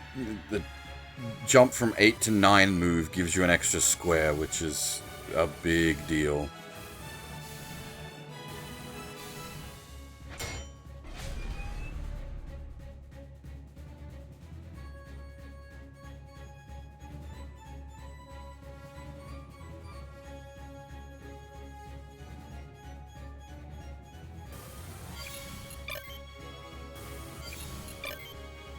Yeah, like, just looking at the animations and everything here, it feels a lot smoother than the Switch version did.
We literally just did that, though.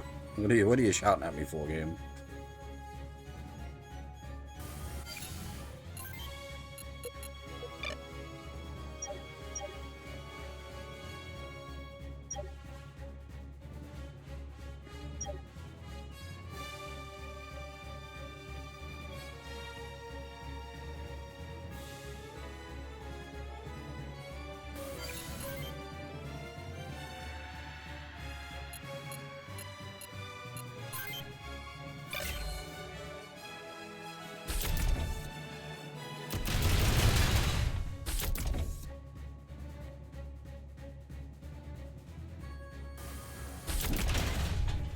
I don't think you get, like... Yeah, you don't actually get XP for your units off of doing this either.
Dang it.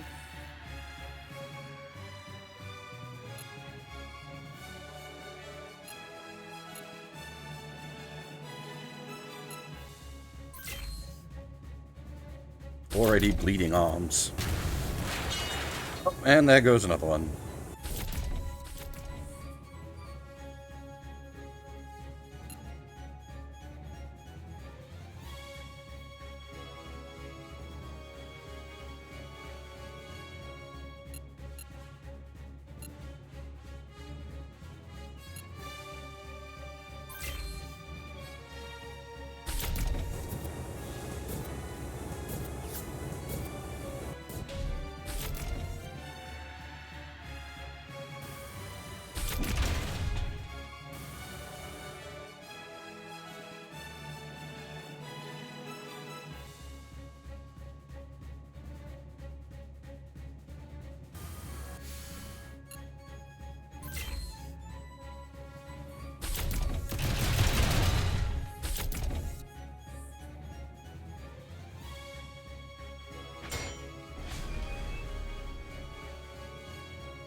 Alright, he's armless.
Basically, you want to get as many of the, like, that kind of attack was effective.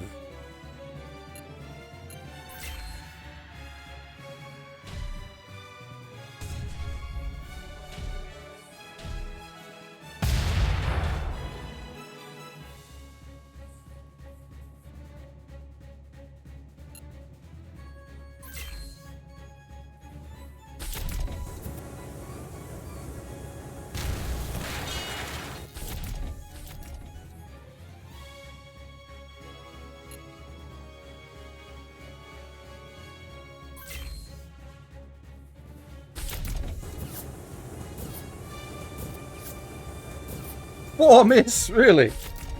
God damn.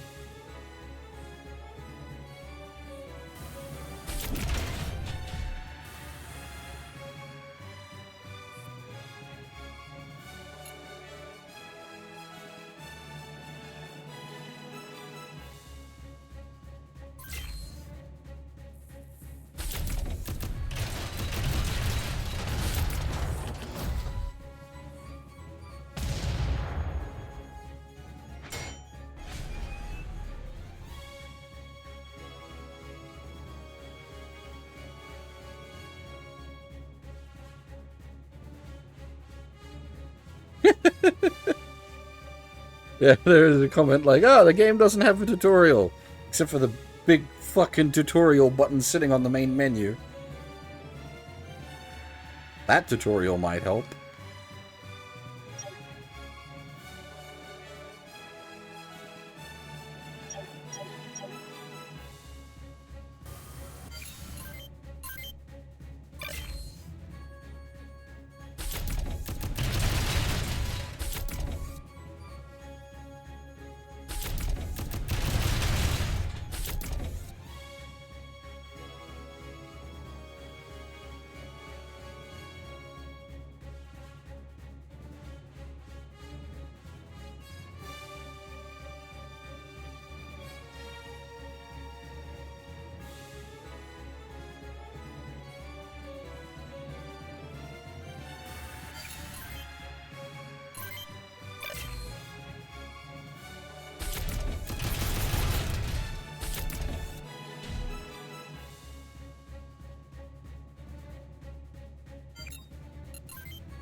Yeah, that's about right. Who needs arms?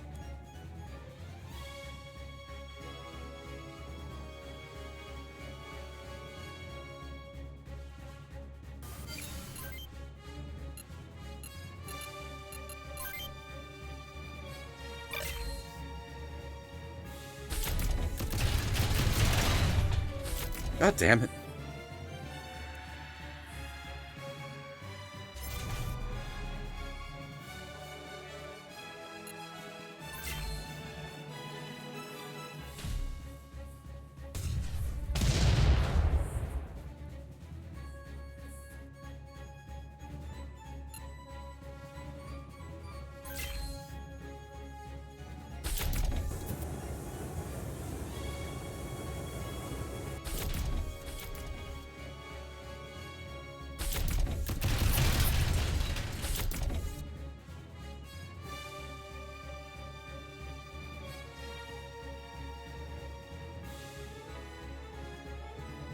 Yes, I don't have any non-piercing weapons left. All our arms have been ripped off.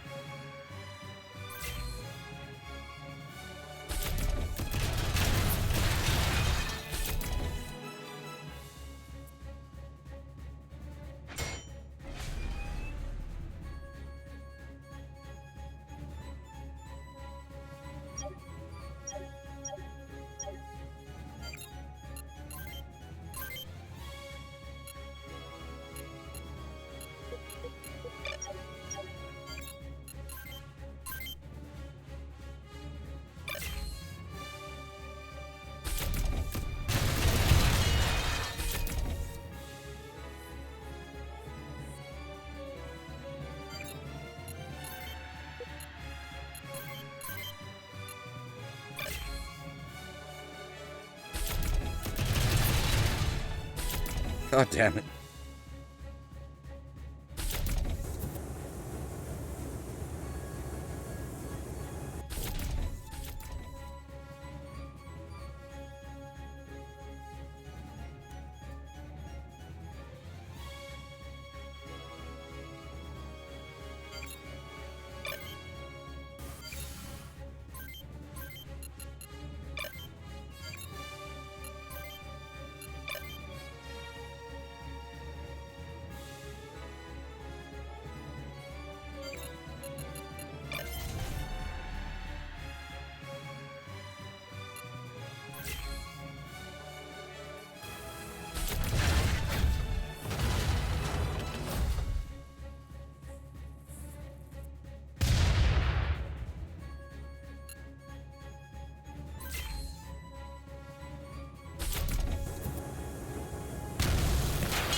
I don't know if we're actually going to be able to win this. We are running out of weapons.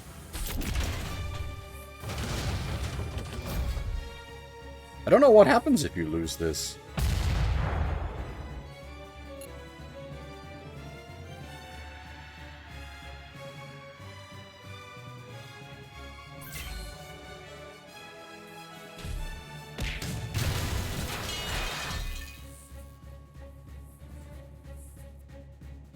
Because, like, as I've said, this is basically a waste of time.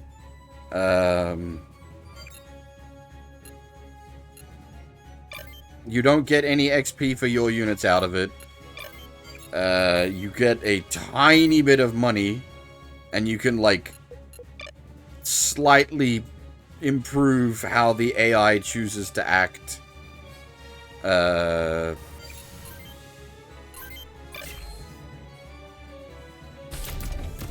On the next map, and only on the next map.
Oh, really? It didn't take the arm off.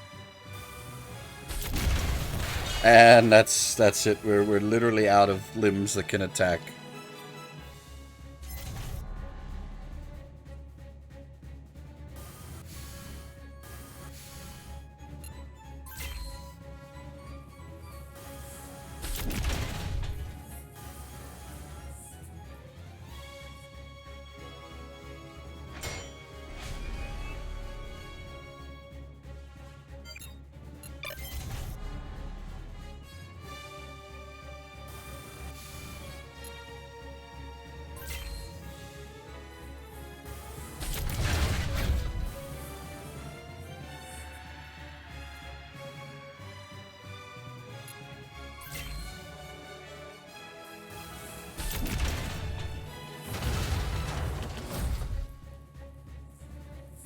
So I've never actually lost this map before. I'm curious.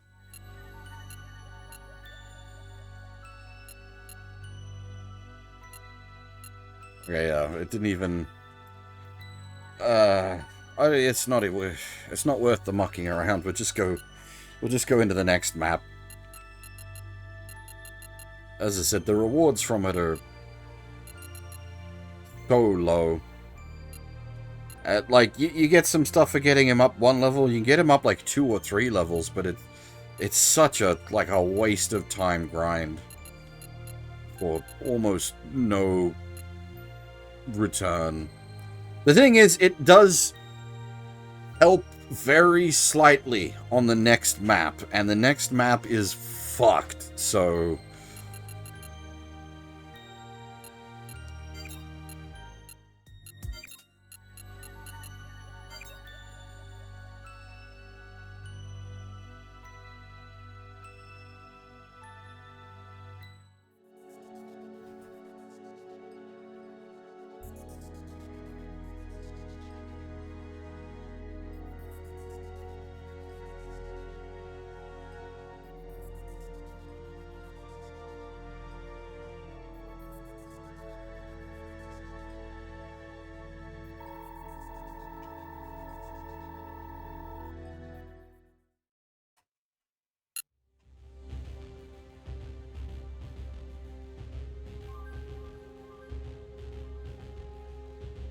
Like, this mission is just an absolutely brutal grinder.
Oh, I didn't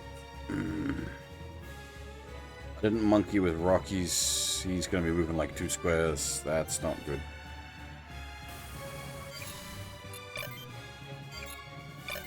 Okay, no. Not as bad as I thought.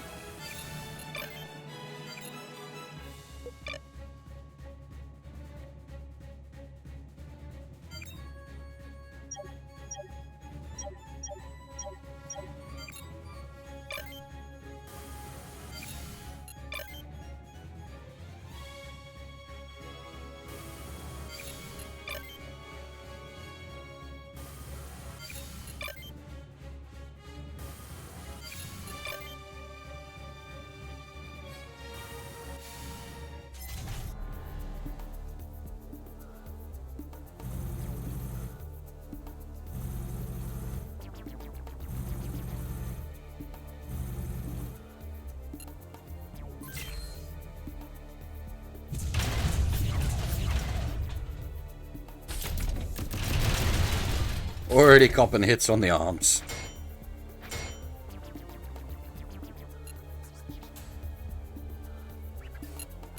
Leg first is not really a skill we'll use, like, for reals, but since we've got open skill slots, it's better to have them for potential skill procs for now.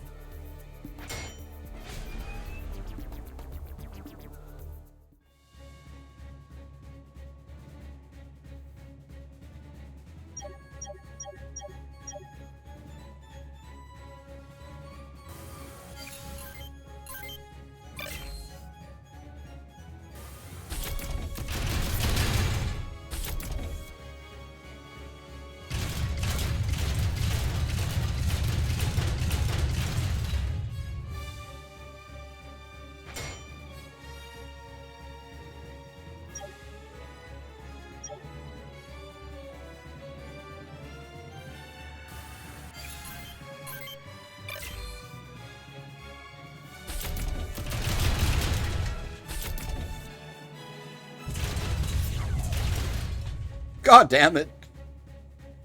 One of his arms already down to 1 HP. Oh, front mission 2.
And we're already about to have limbs fall off.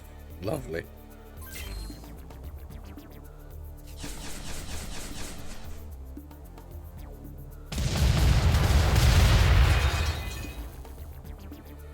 Oh.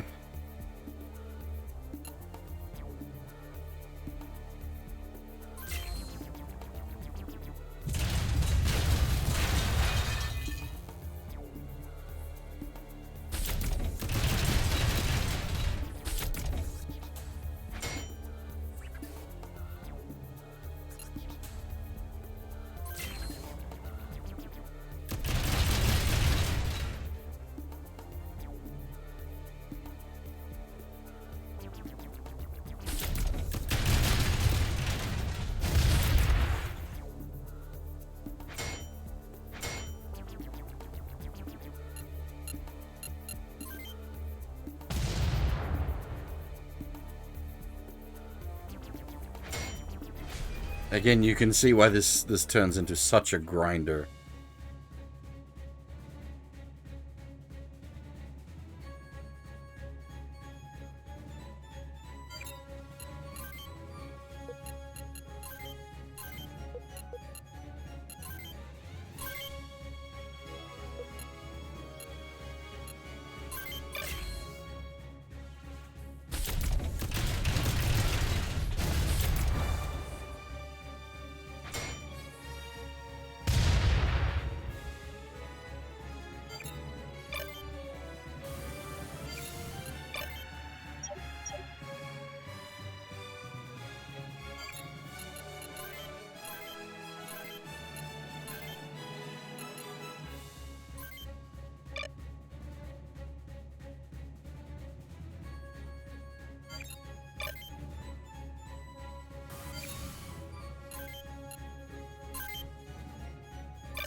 And, like, we aren't even dealing with the enemy mechs yet. This is just their vehicles. I played the demo for Sandland, and I quite enjoyed it. It is definitely something I'll be doing on stream later down the line, for sure.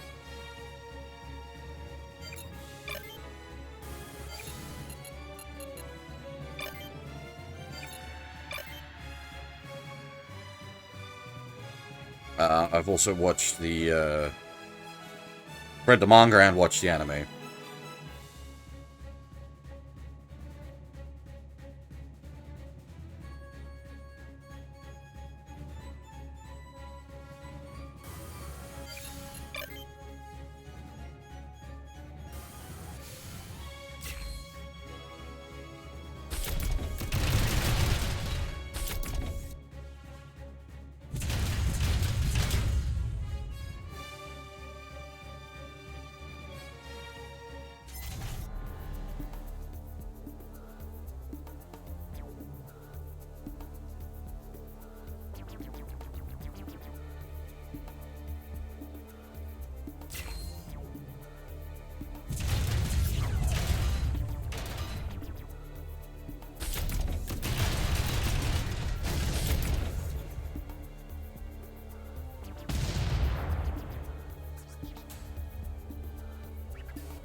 I didn't realize the truck actually went to sleep if there's no one close enough to him.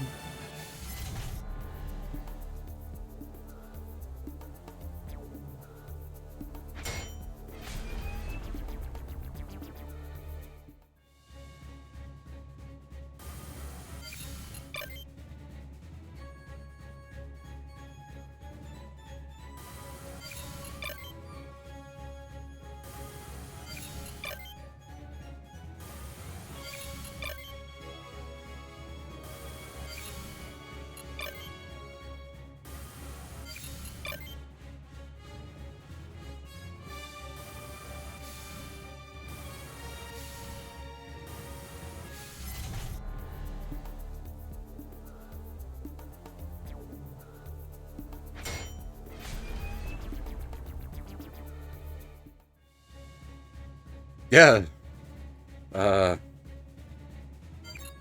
Most escort targets are suicidal.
So we got super heavy cover there, but it really didn't help us much.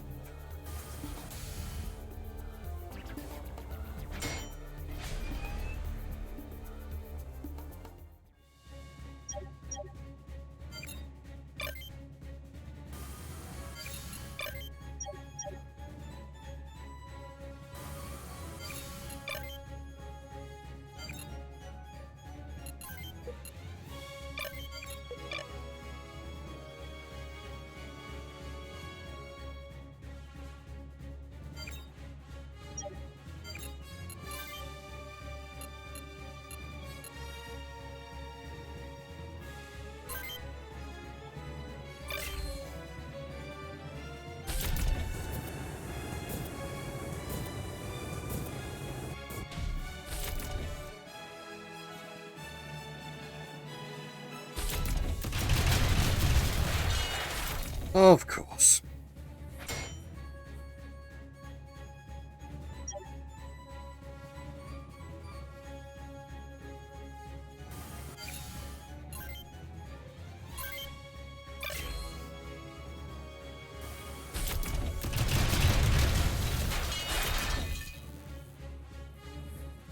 Damn it. Oh my god, are you kidding me? We're just having, like, not individually target limbs, but every shot is ripping arms off.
Oh, I've done that wrong. I can't roll that back. Dang it, I did it wrong. I should have done that differently.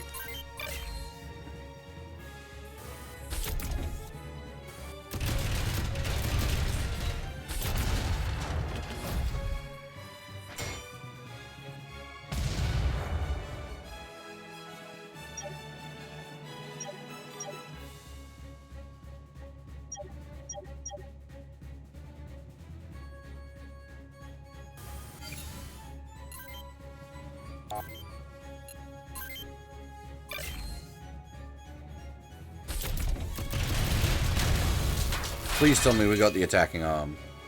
We did not.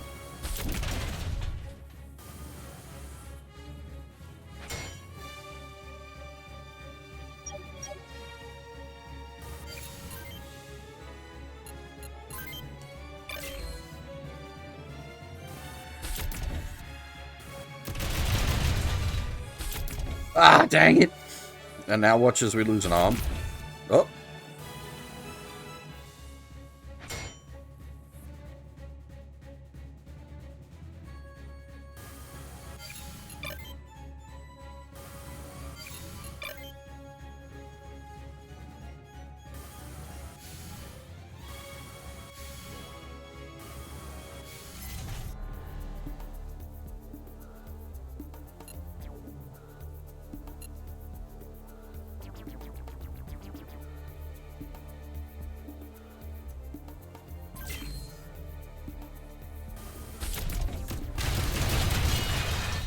Nice.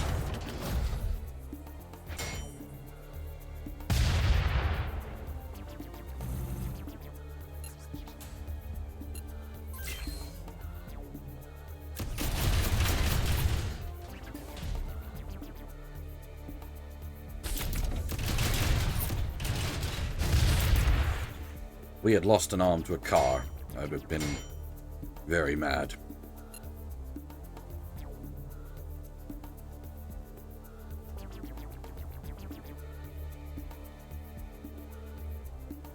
Dash is good.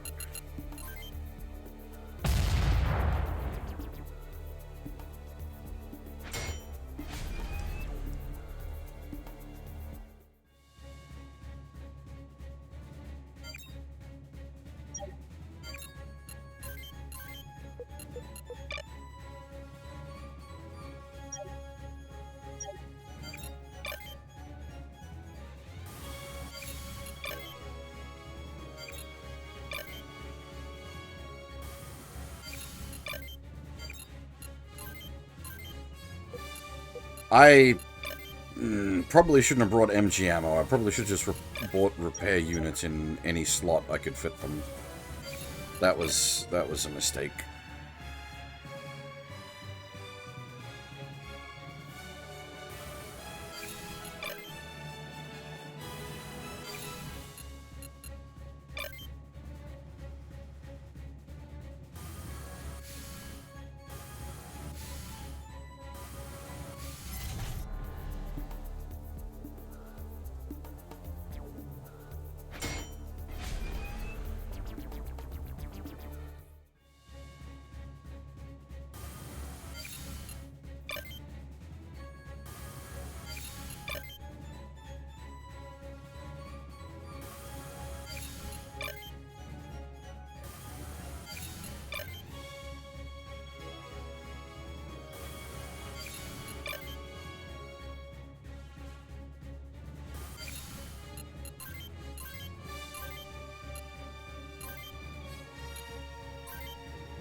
Oh good, we haven't woke them up yet.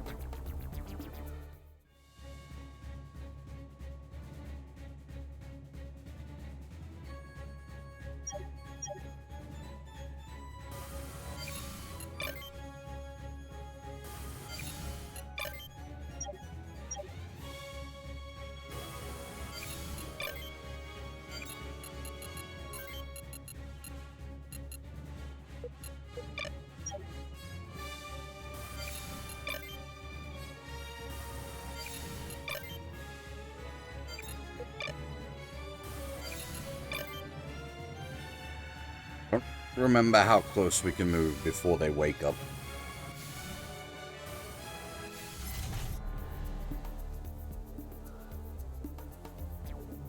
That's probably about as close as we can get, so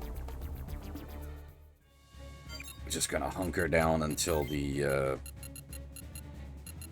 truck gets here.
They're still asleep, that's good.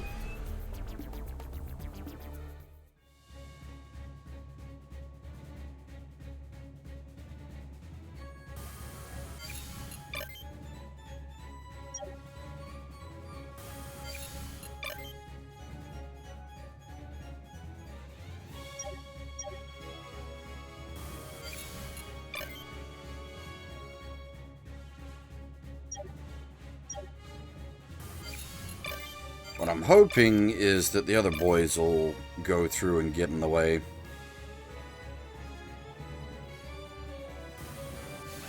Nope, they're just defending. Alright.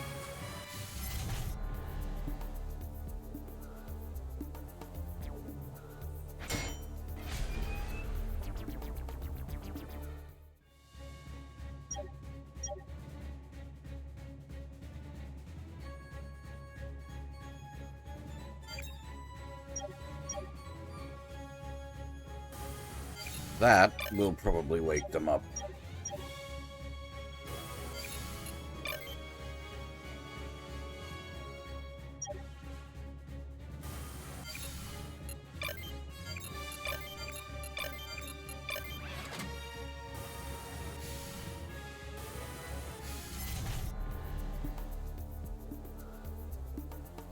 Still not.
Now we get chased by explosions.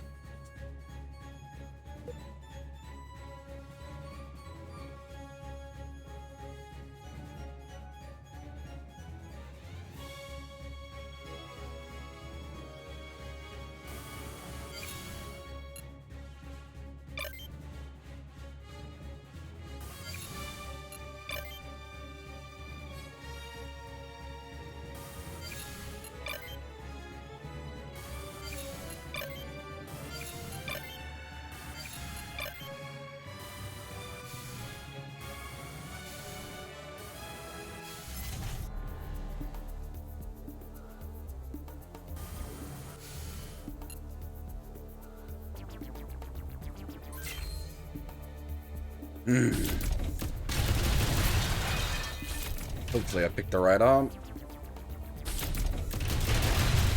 Good.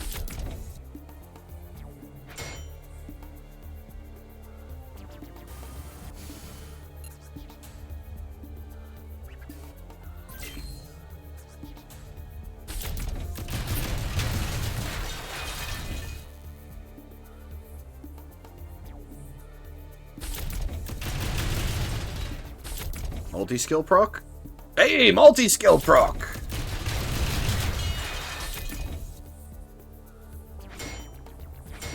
Nice.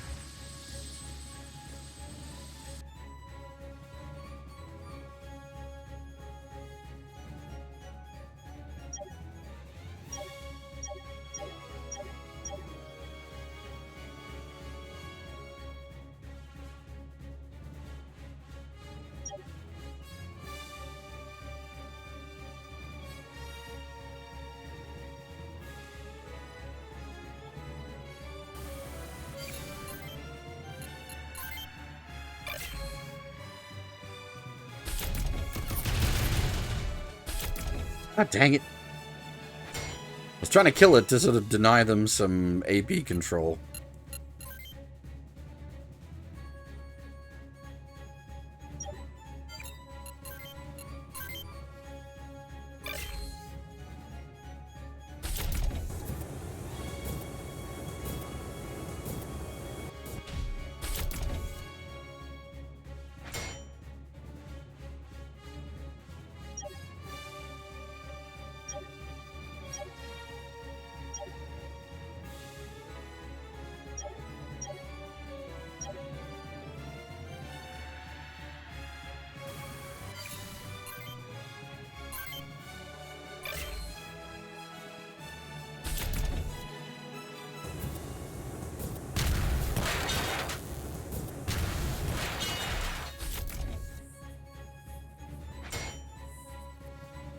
Alright, got both his arms. That's a good start.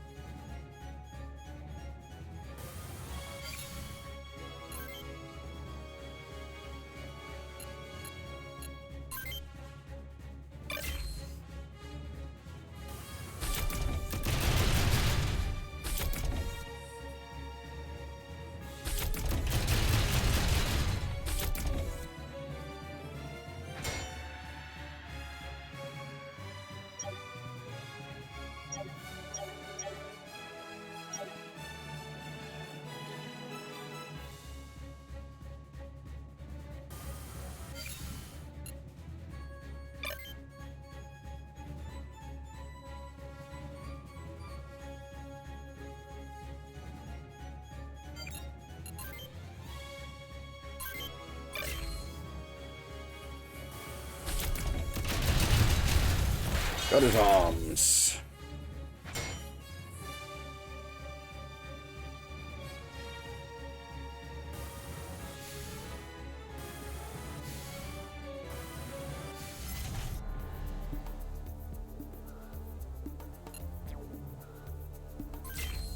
Hopefully he doesn't get our arm. Alright, we're still in the fight.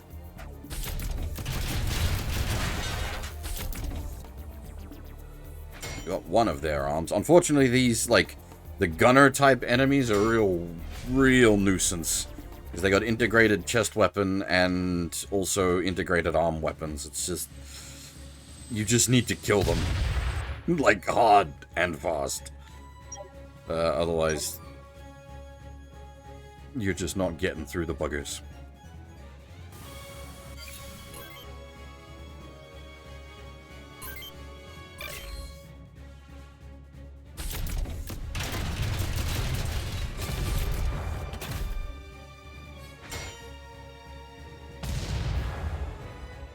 It's one of the like, game balance is kind of fucked, yo, points. Because the enemy, like, missile boys shouldn't be the most devastating do-everything unit.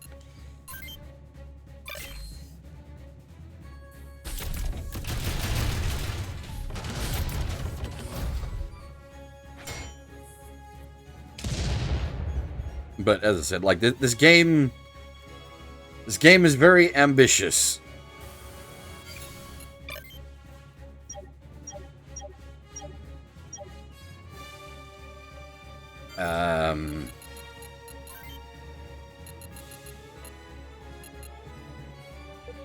A little too ambitious for its own good in places.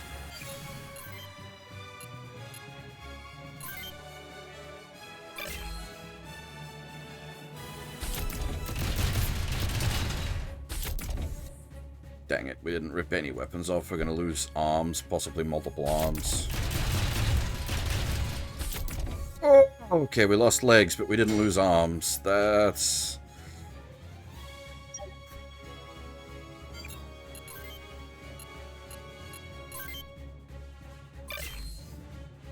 just kill him, please. Thank God.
You can see how little HP is left on these boys.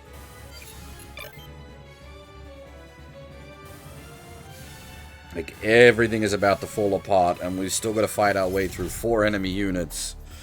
One of them, I'm pretty sure, is a command type.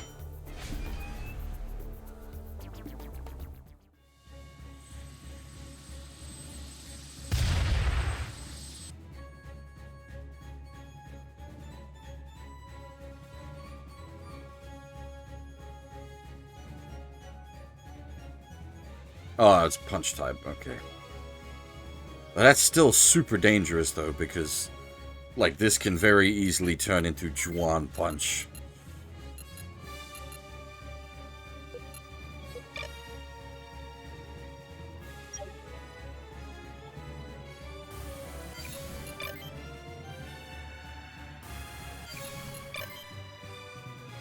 It's like, all they gotta do is bop your arm off, and that's it, you're done, you can't counterattack.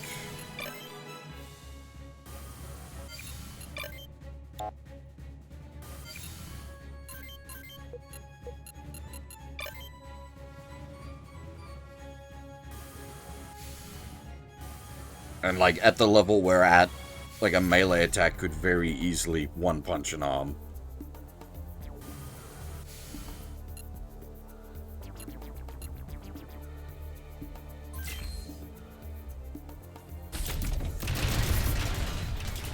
Now, skills. Give me lots of skill activations. There's 0 skill activations. Ash and Amiya both have enough skills that there is... oh, good. Only one bloke woke up.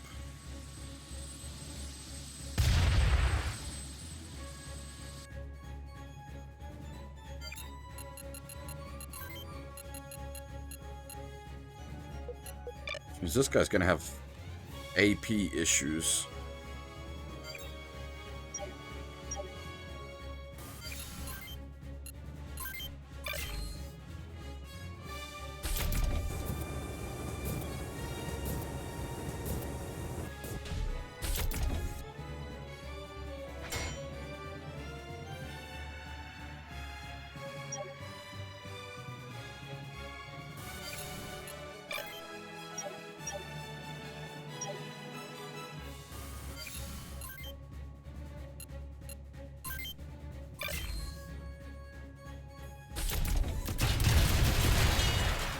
Please tell me we broke his attack arm.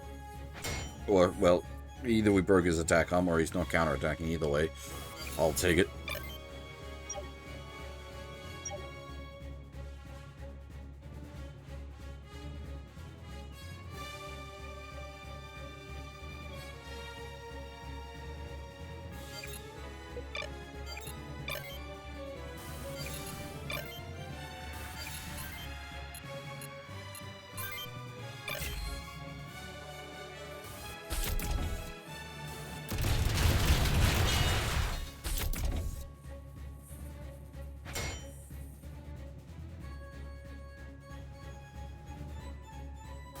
Truck's getting a little suicidal now. Don't cost me the game at the last moment there, Truck. Oh, God.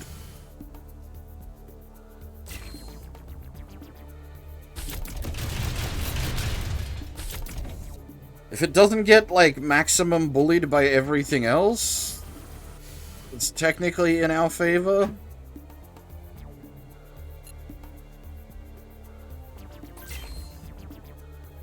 Because it means my mechs aren't taking the damage while it's taking the damage.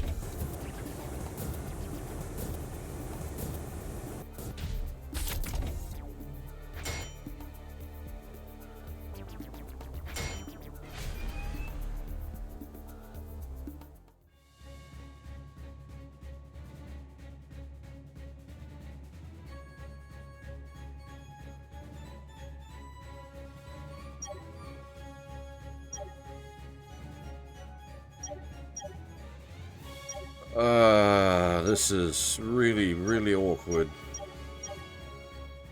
This is where people's limbs start to fall off all over the place, okay.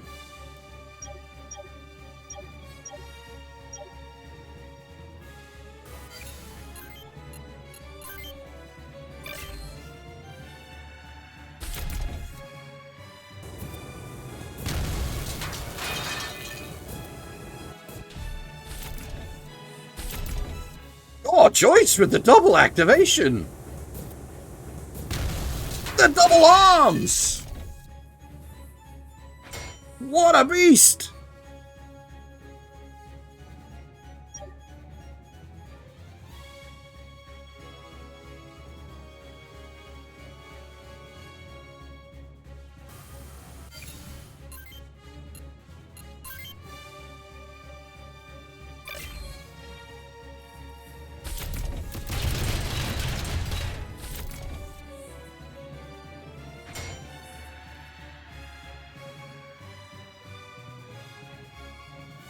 Fortunately, the enemy corpses, walking corpses, are getting in my way.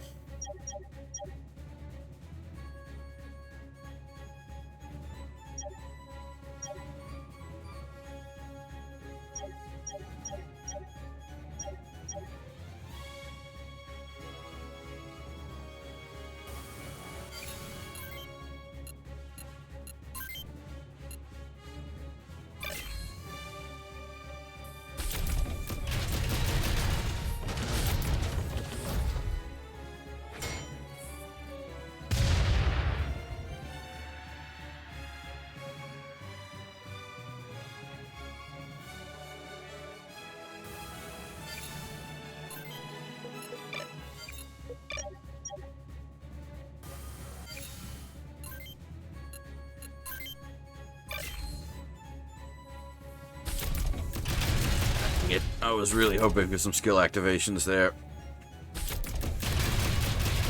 Oh, we still got our arm.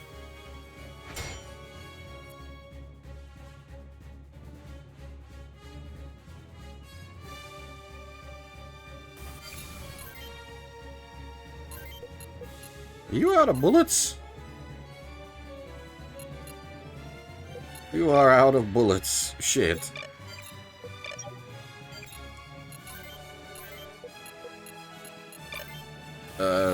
Some of these boys still had bullets in their bank.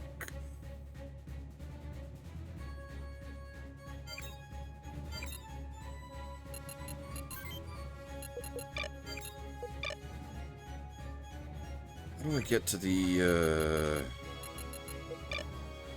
That's the wrong button.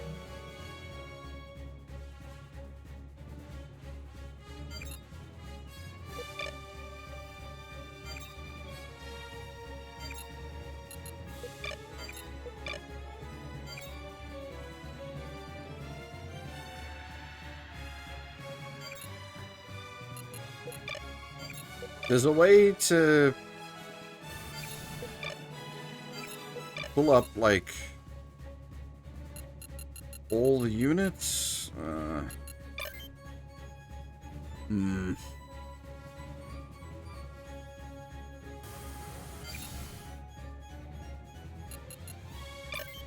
do, I guess. It's not a good stopping spot, but it'll do.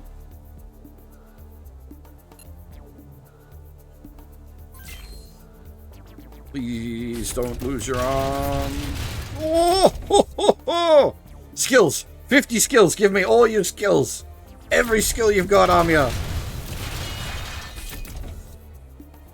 Nice. Yeah. Boy.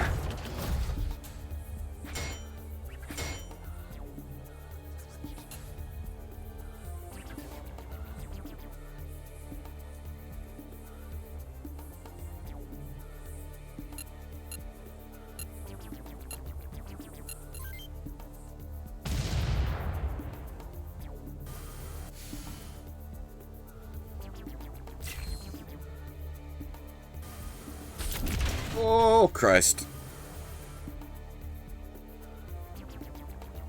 I'm in danger.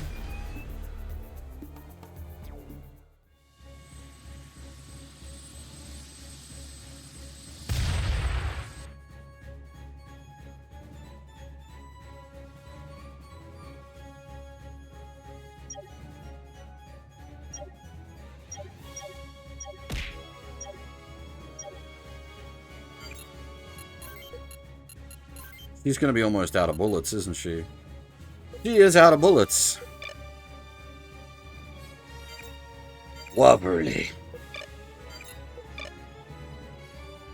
Hey, Grand Zone, how's it going?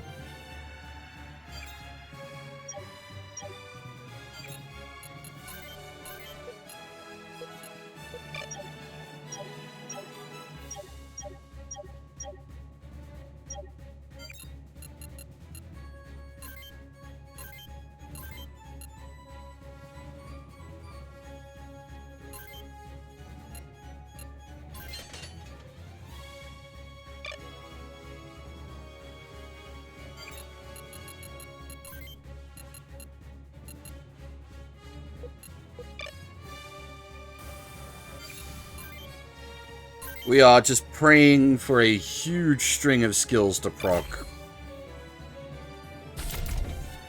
That's a good start. And again. Dang.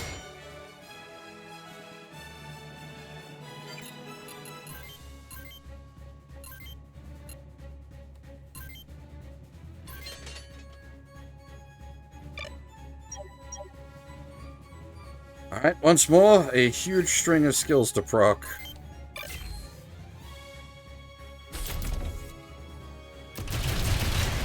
We got one. We got two.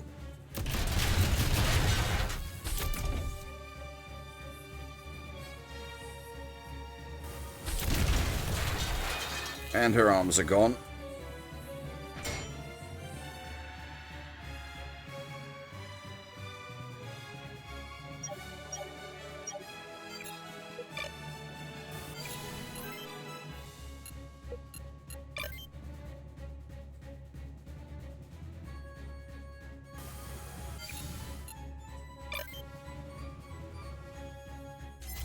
Hopefully he's surrounded enough that his AP will be crushed hard enough that he can't walk out and punch the truck.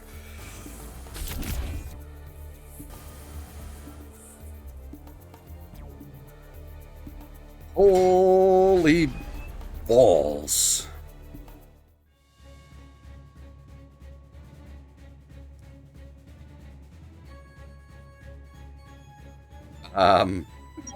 That's a problem. Hopefully the map just ends when we kill all the dudes.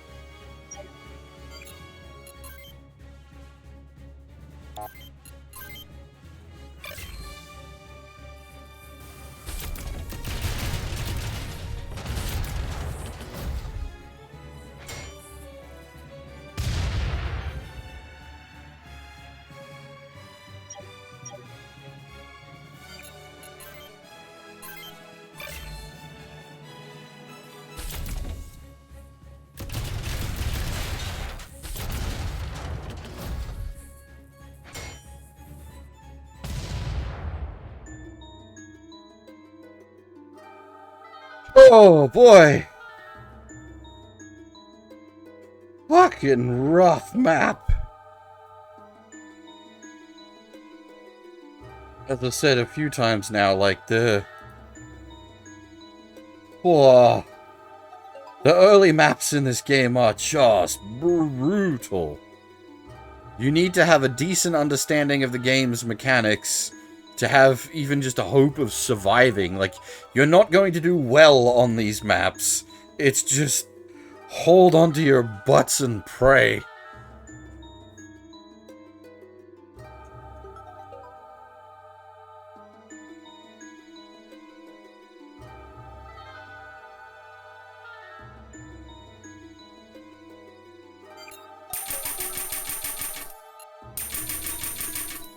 Like, we're not even going to come close to breaking even. Okay, there was a bonus. I guess we... even with the bonus, we broke even. Holy shit. Would you look at that? We actually up 400. God damn.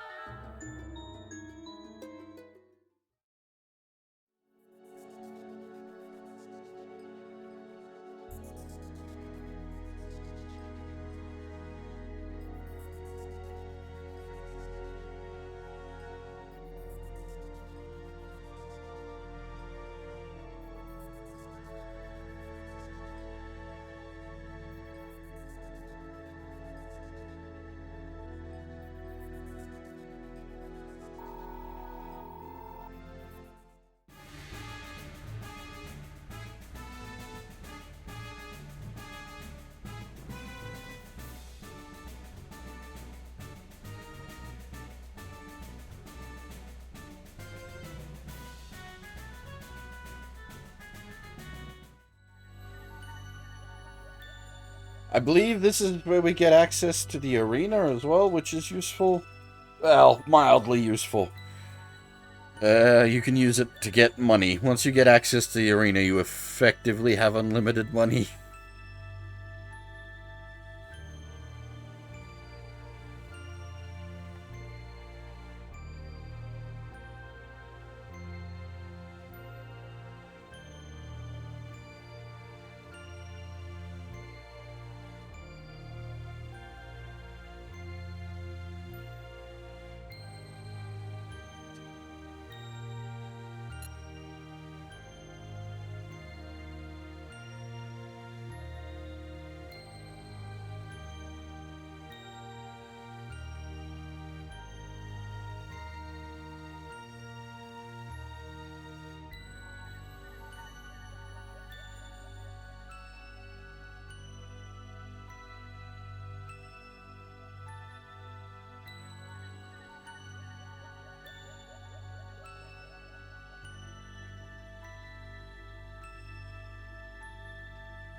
This is where we need to, like, really start doing, unit customization. I actually don't... Do we have access to next tier of gear?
I think this is where we transition to heavy flamers for a while before another machine gun becomes available.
Double heavy flamers might be too much on the weight.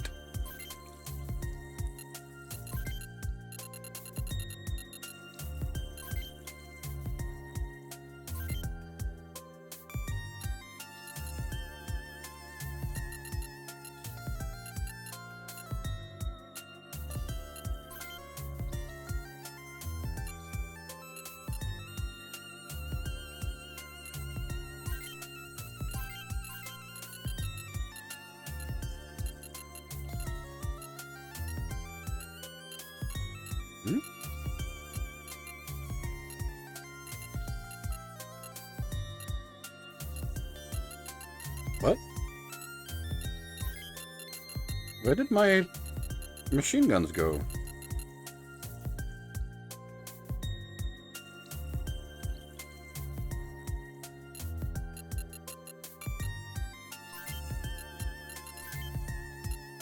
Did it delete my machine guns?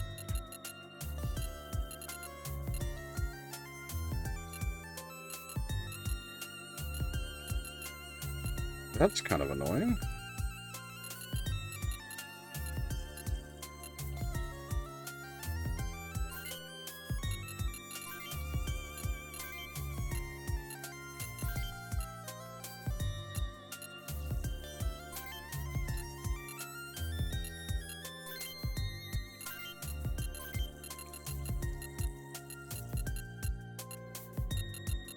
It is actually deleting my machine guns right now. Something is wrong.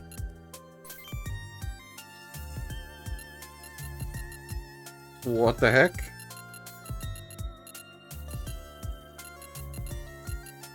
Okay, it's just not repopulating the menu correctly.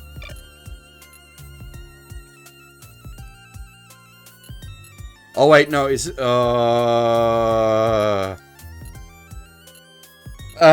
in okay.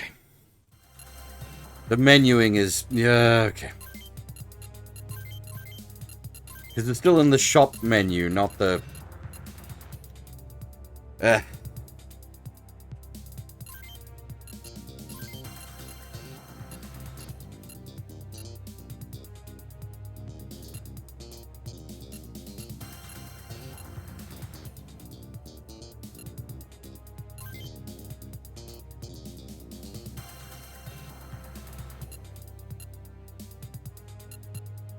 You desperately want to hit that, like, mobility 20 breakpoint.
Yeah, unfortunately, you can get pretty, like, lost in the menuing,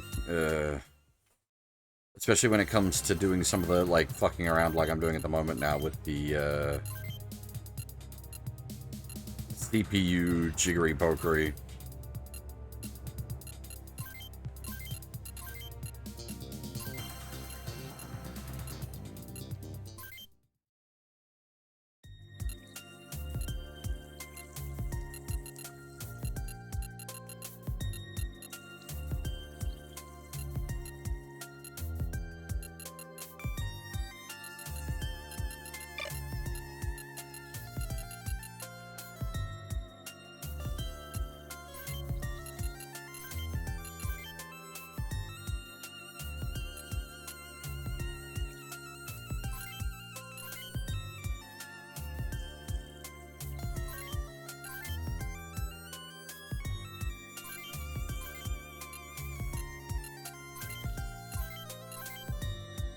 We're not going to overclock anyone else's computers, but Amia and Ash are like our superstars. So, for the moment, well, actually, do we get access to the arena shortly? Because that would fix our money problems.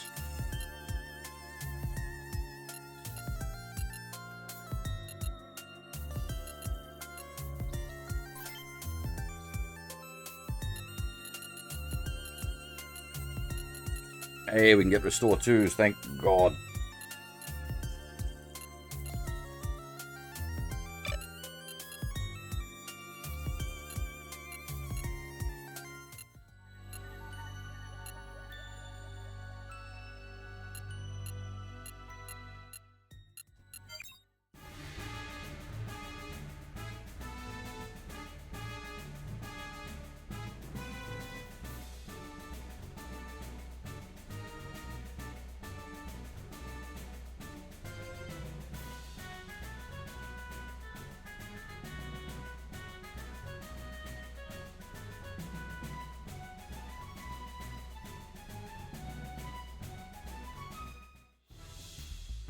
Arena access.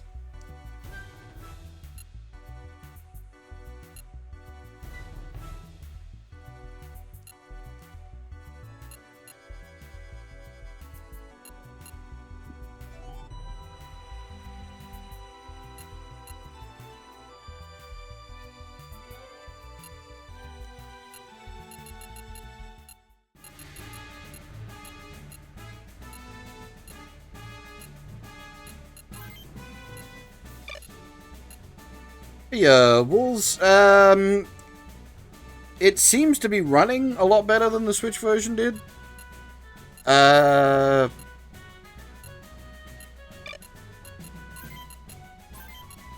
can't tell if the translation issues have been properly sorted.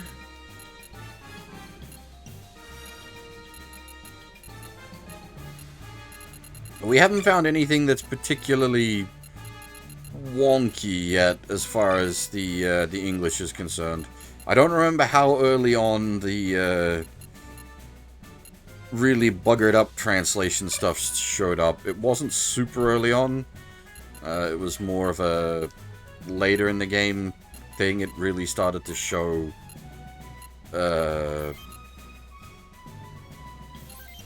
how busted it was. I think these ones, I don't remember if we get the I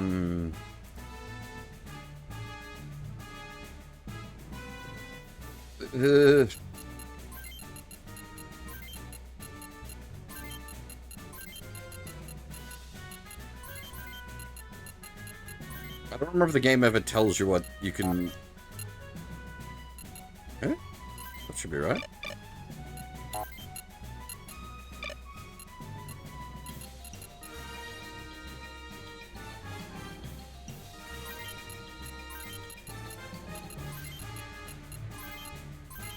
Okay, there we go.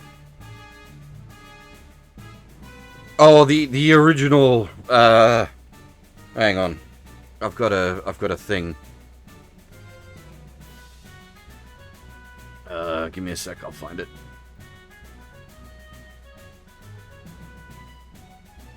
Because I did a full play, like a full stream through of the game on, the Switch version.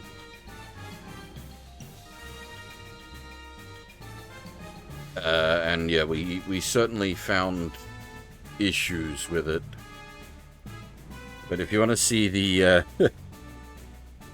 that video, that was something.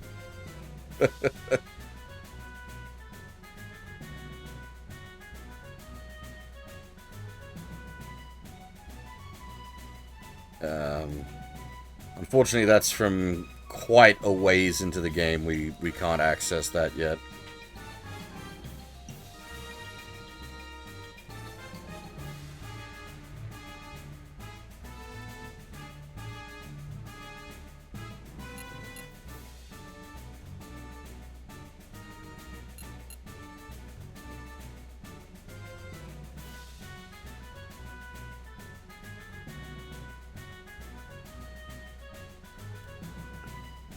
Also, like, my spelling is not so good, but career should have an I in it.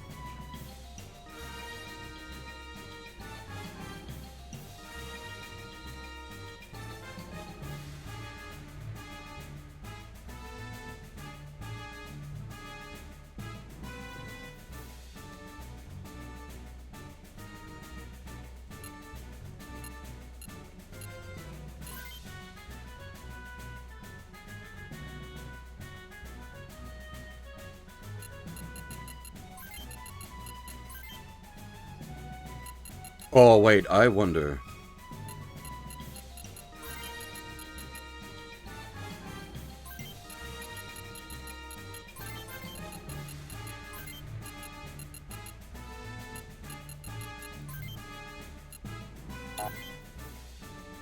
Oh, is it still...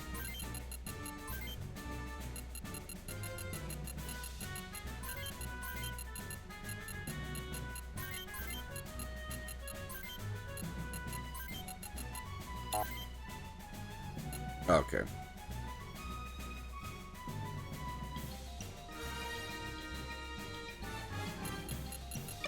I'm not quite sure how to get his name then.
So there's a lot of keywords you can put into the network stuff to find out a lot more of the background details and story of the game. It's awkward though, and because the translations balked up in places, you actually can't get all the information you need in game. Maybe they fixed that, I don't know, but it's basically guide dang it, unfortunately.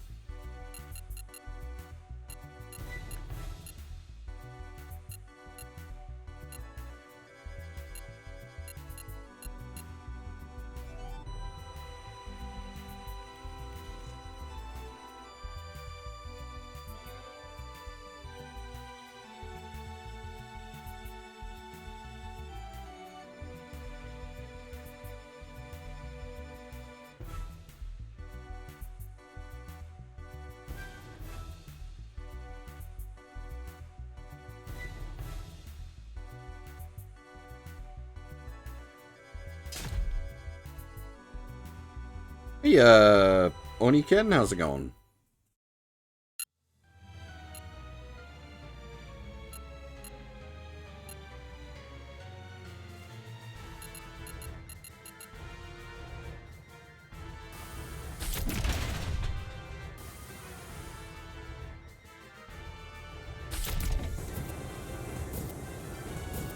Beam weapons? No, this is not a beam weapon kind of game. This is set in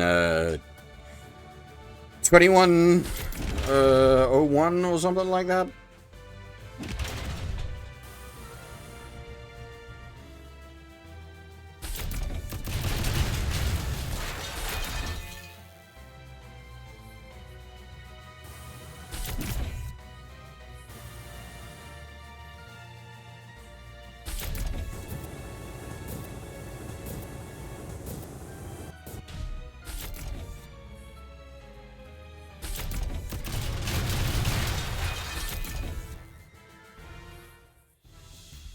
But yeah, now this is where we can run up money.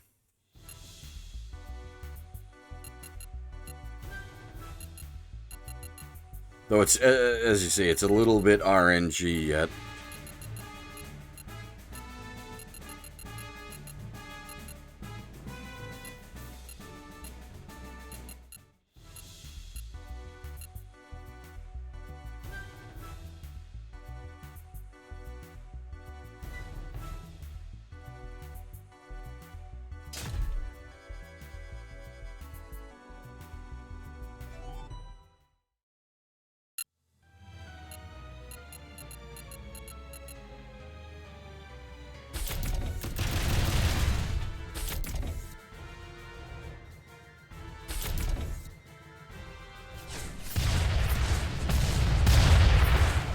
Enemies getting skill procs. It'd be nice if we got some.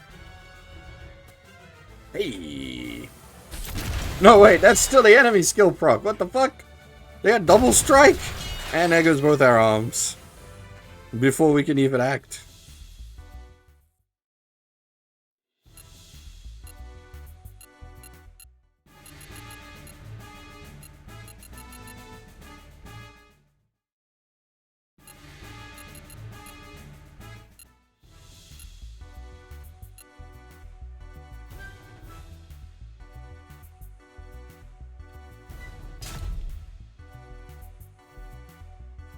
Welcome to the arena.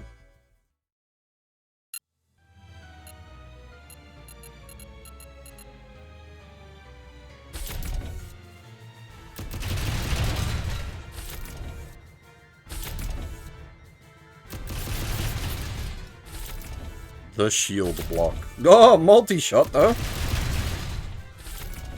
But we didn't break. Oh my god! Ash, calm down, buddy. Holy shit, a full 4 proc.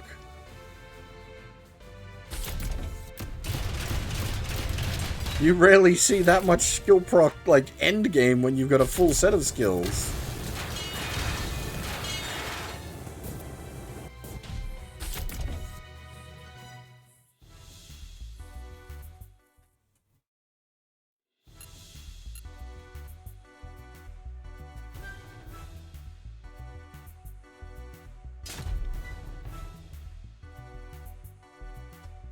But yeah, this is, like, at this point, you desperately want to,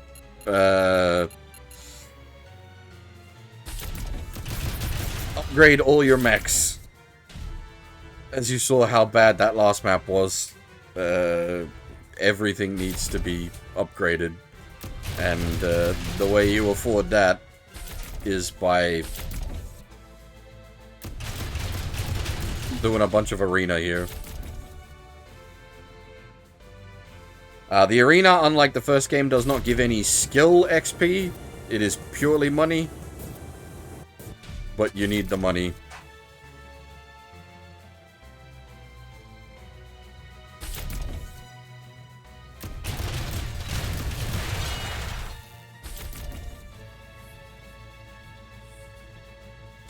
Of course, it broke the arm I had queued up to attack. Oh, we're not dead. Oh, nope, we're dead. Never mind. God damn it.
They take much, much, much longer.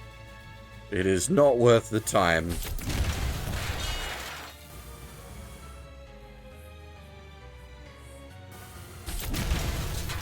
Unfortunately, because this is still, like, early game stuff, like, our pilots aren't super OP busted, instant win every fight, no worries, mate.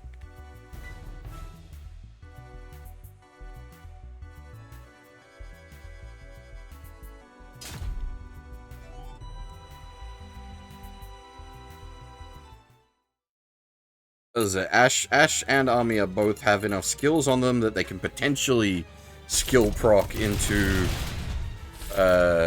like an easy win. But that's, yeah, just RNG.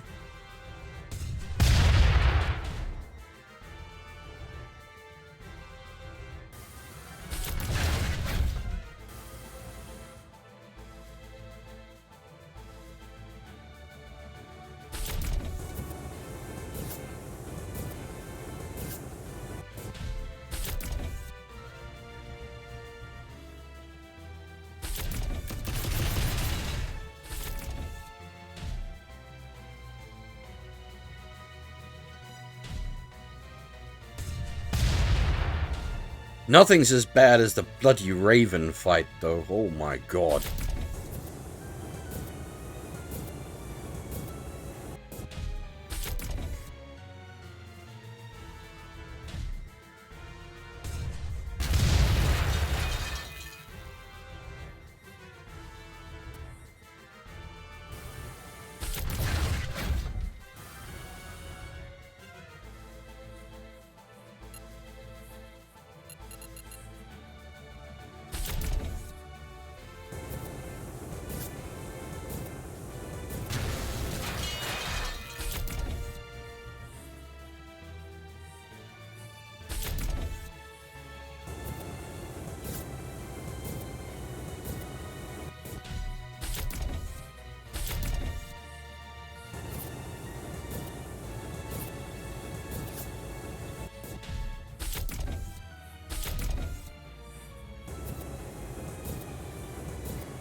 So if they punch my arm off, I will be furious.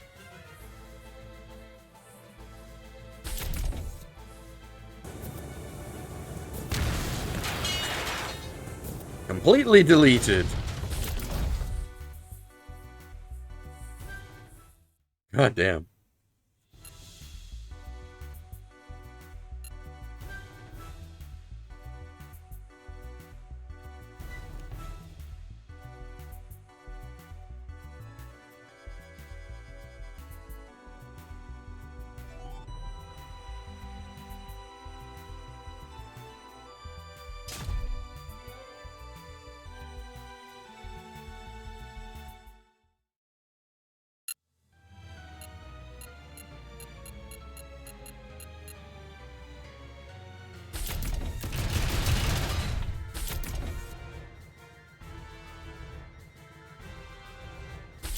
No skill procs, my favorite.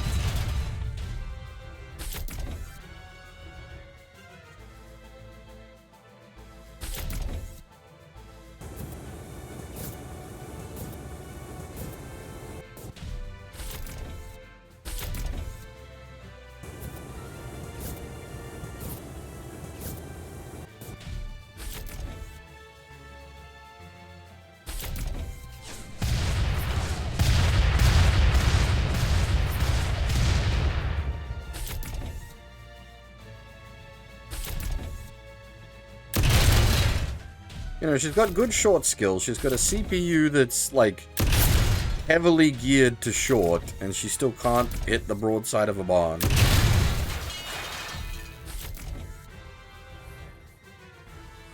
There's a bunch of, like, different shoulder-type weapons in this that are actually quite useful. The main issue is just weight capacity.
Nice, we got some opening skills.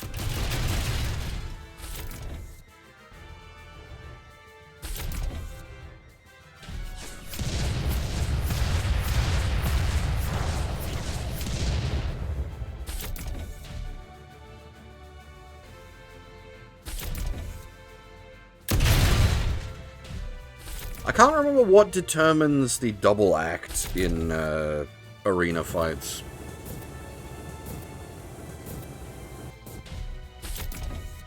The main problem I have is, like, the long weapons kind of suck. They're, like, extremely ammo limited. Their AP requirements are so heavy. And they just don't do enough to justify the weight.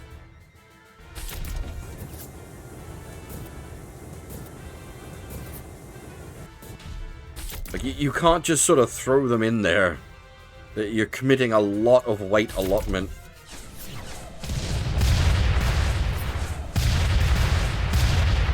For not much return. The guns are good because it's an extra gun, which is extra ammo. Correct, Null. For the one-on-ones, that is absolutely correct. You can, if you can be bothered with the menuing, you can just build yourself like an arena monster, basically.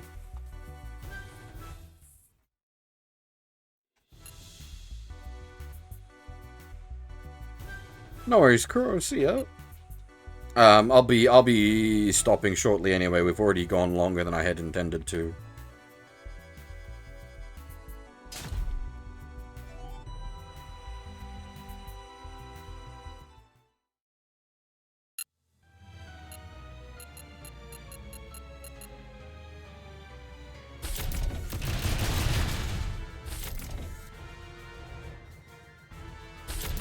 Like, specifically in the case of the arena, the stuff I'm saying about weight doesn't really matter. But it does very much matter for, like, actual use in missions. As I said, you could potentially build yourself, like, a ridiculous arena monstrosity.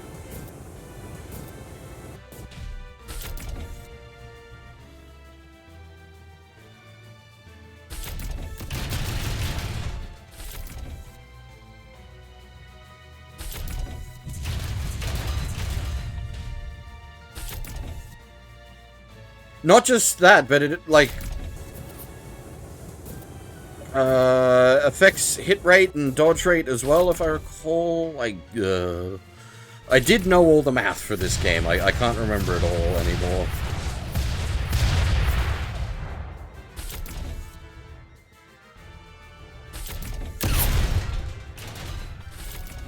Yeah, there's a ton of mechanics going on with this game. Like, the best bit of advice I can give someone wanting to play Front Mission 2, play the tutorials.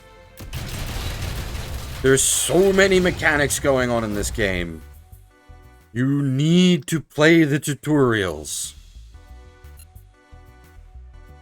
Like, oh, that's boring. The fuck you mean it's boring? You're sitting down to play like a 40-hour-long strategy RPG where you're going to spend half of that playtime in menus building robots. Fuck you, it's not boring. Learn the rules.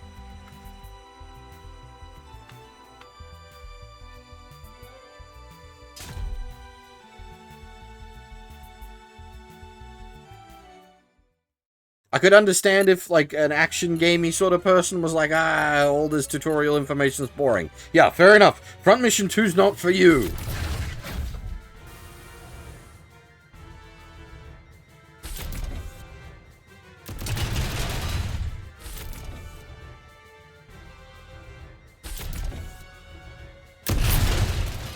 Honestly, Front Mission 2 is not for everyone. Not even close.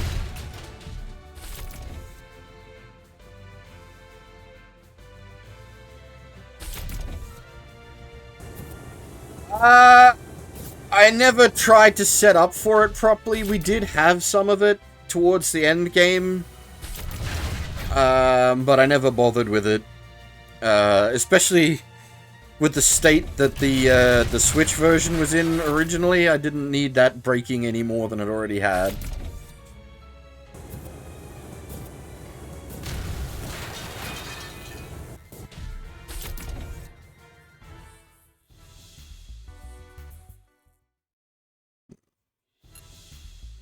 We're just currently gathering money so that we can afford to gear up the whole squad.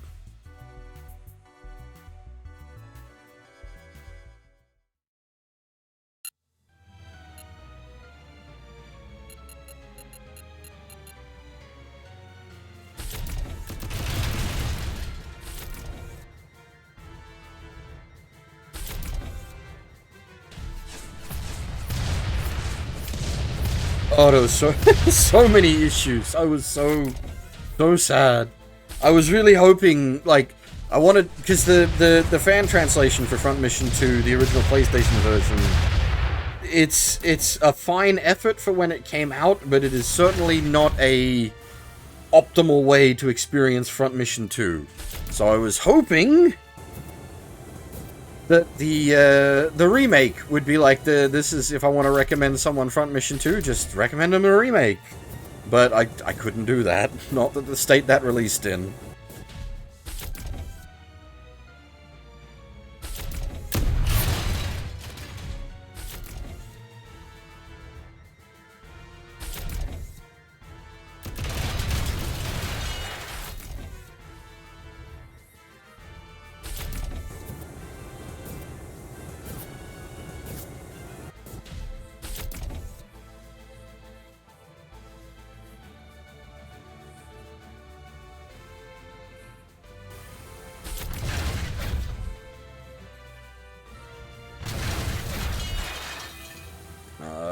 Well, this is a problem.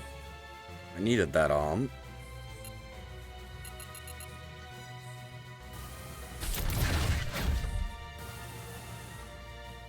Just burninate his other arm off.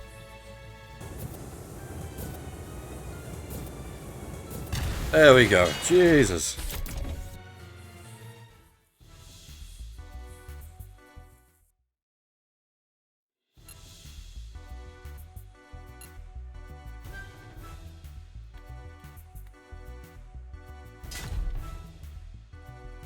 But yeah, basically, thus far, the PS5 version does indeed seem to be improved over the Switch version. We haven't had any, like, crashes or anything like that yet, which is good. Performance-wise, everything seems to run smoother and look nicer. I haven't noticed any issues with the translation compared to the original translation, but the problem with that is, and again, the problem with, like, the crashes and bugs, is most of those popped up, or things got much worse late in the game. And I don't have the time to do another full playthrough of the game, unfortunately.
Alright. I think that's where I'm going to call it for tonight, because I've got work this morning. I said at the start of the stream I can only go for a few hours, and we're going for sort of 4.5 hours, so I will need to pack things up here. I will be doing another stream for Front Mission 2. I don't know exactly when, though. It might be tomorrow night. more likely the night after. It'll depend. My schedule got mucked around a bit. But yeah, we'll definitely do a further stream so that we can get into. I can't remember if it's the next mission or the mission after, where we get the other crew. Anyway, hopefully we'll get up to them on the next stream. But yeah, for now, as I said, PS5 port looking pretty good. Yeah. Thanks for watching, everyone, and hopefully I'll see you all next time.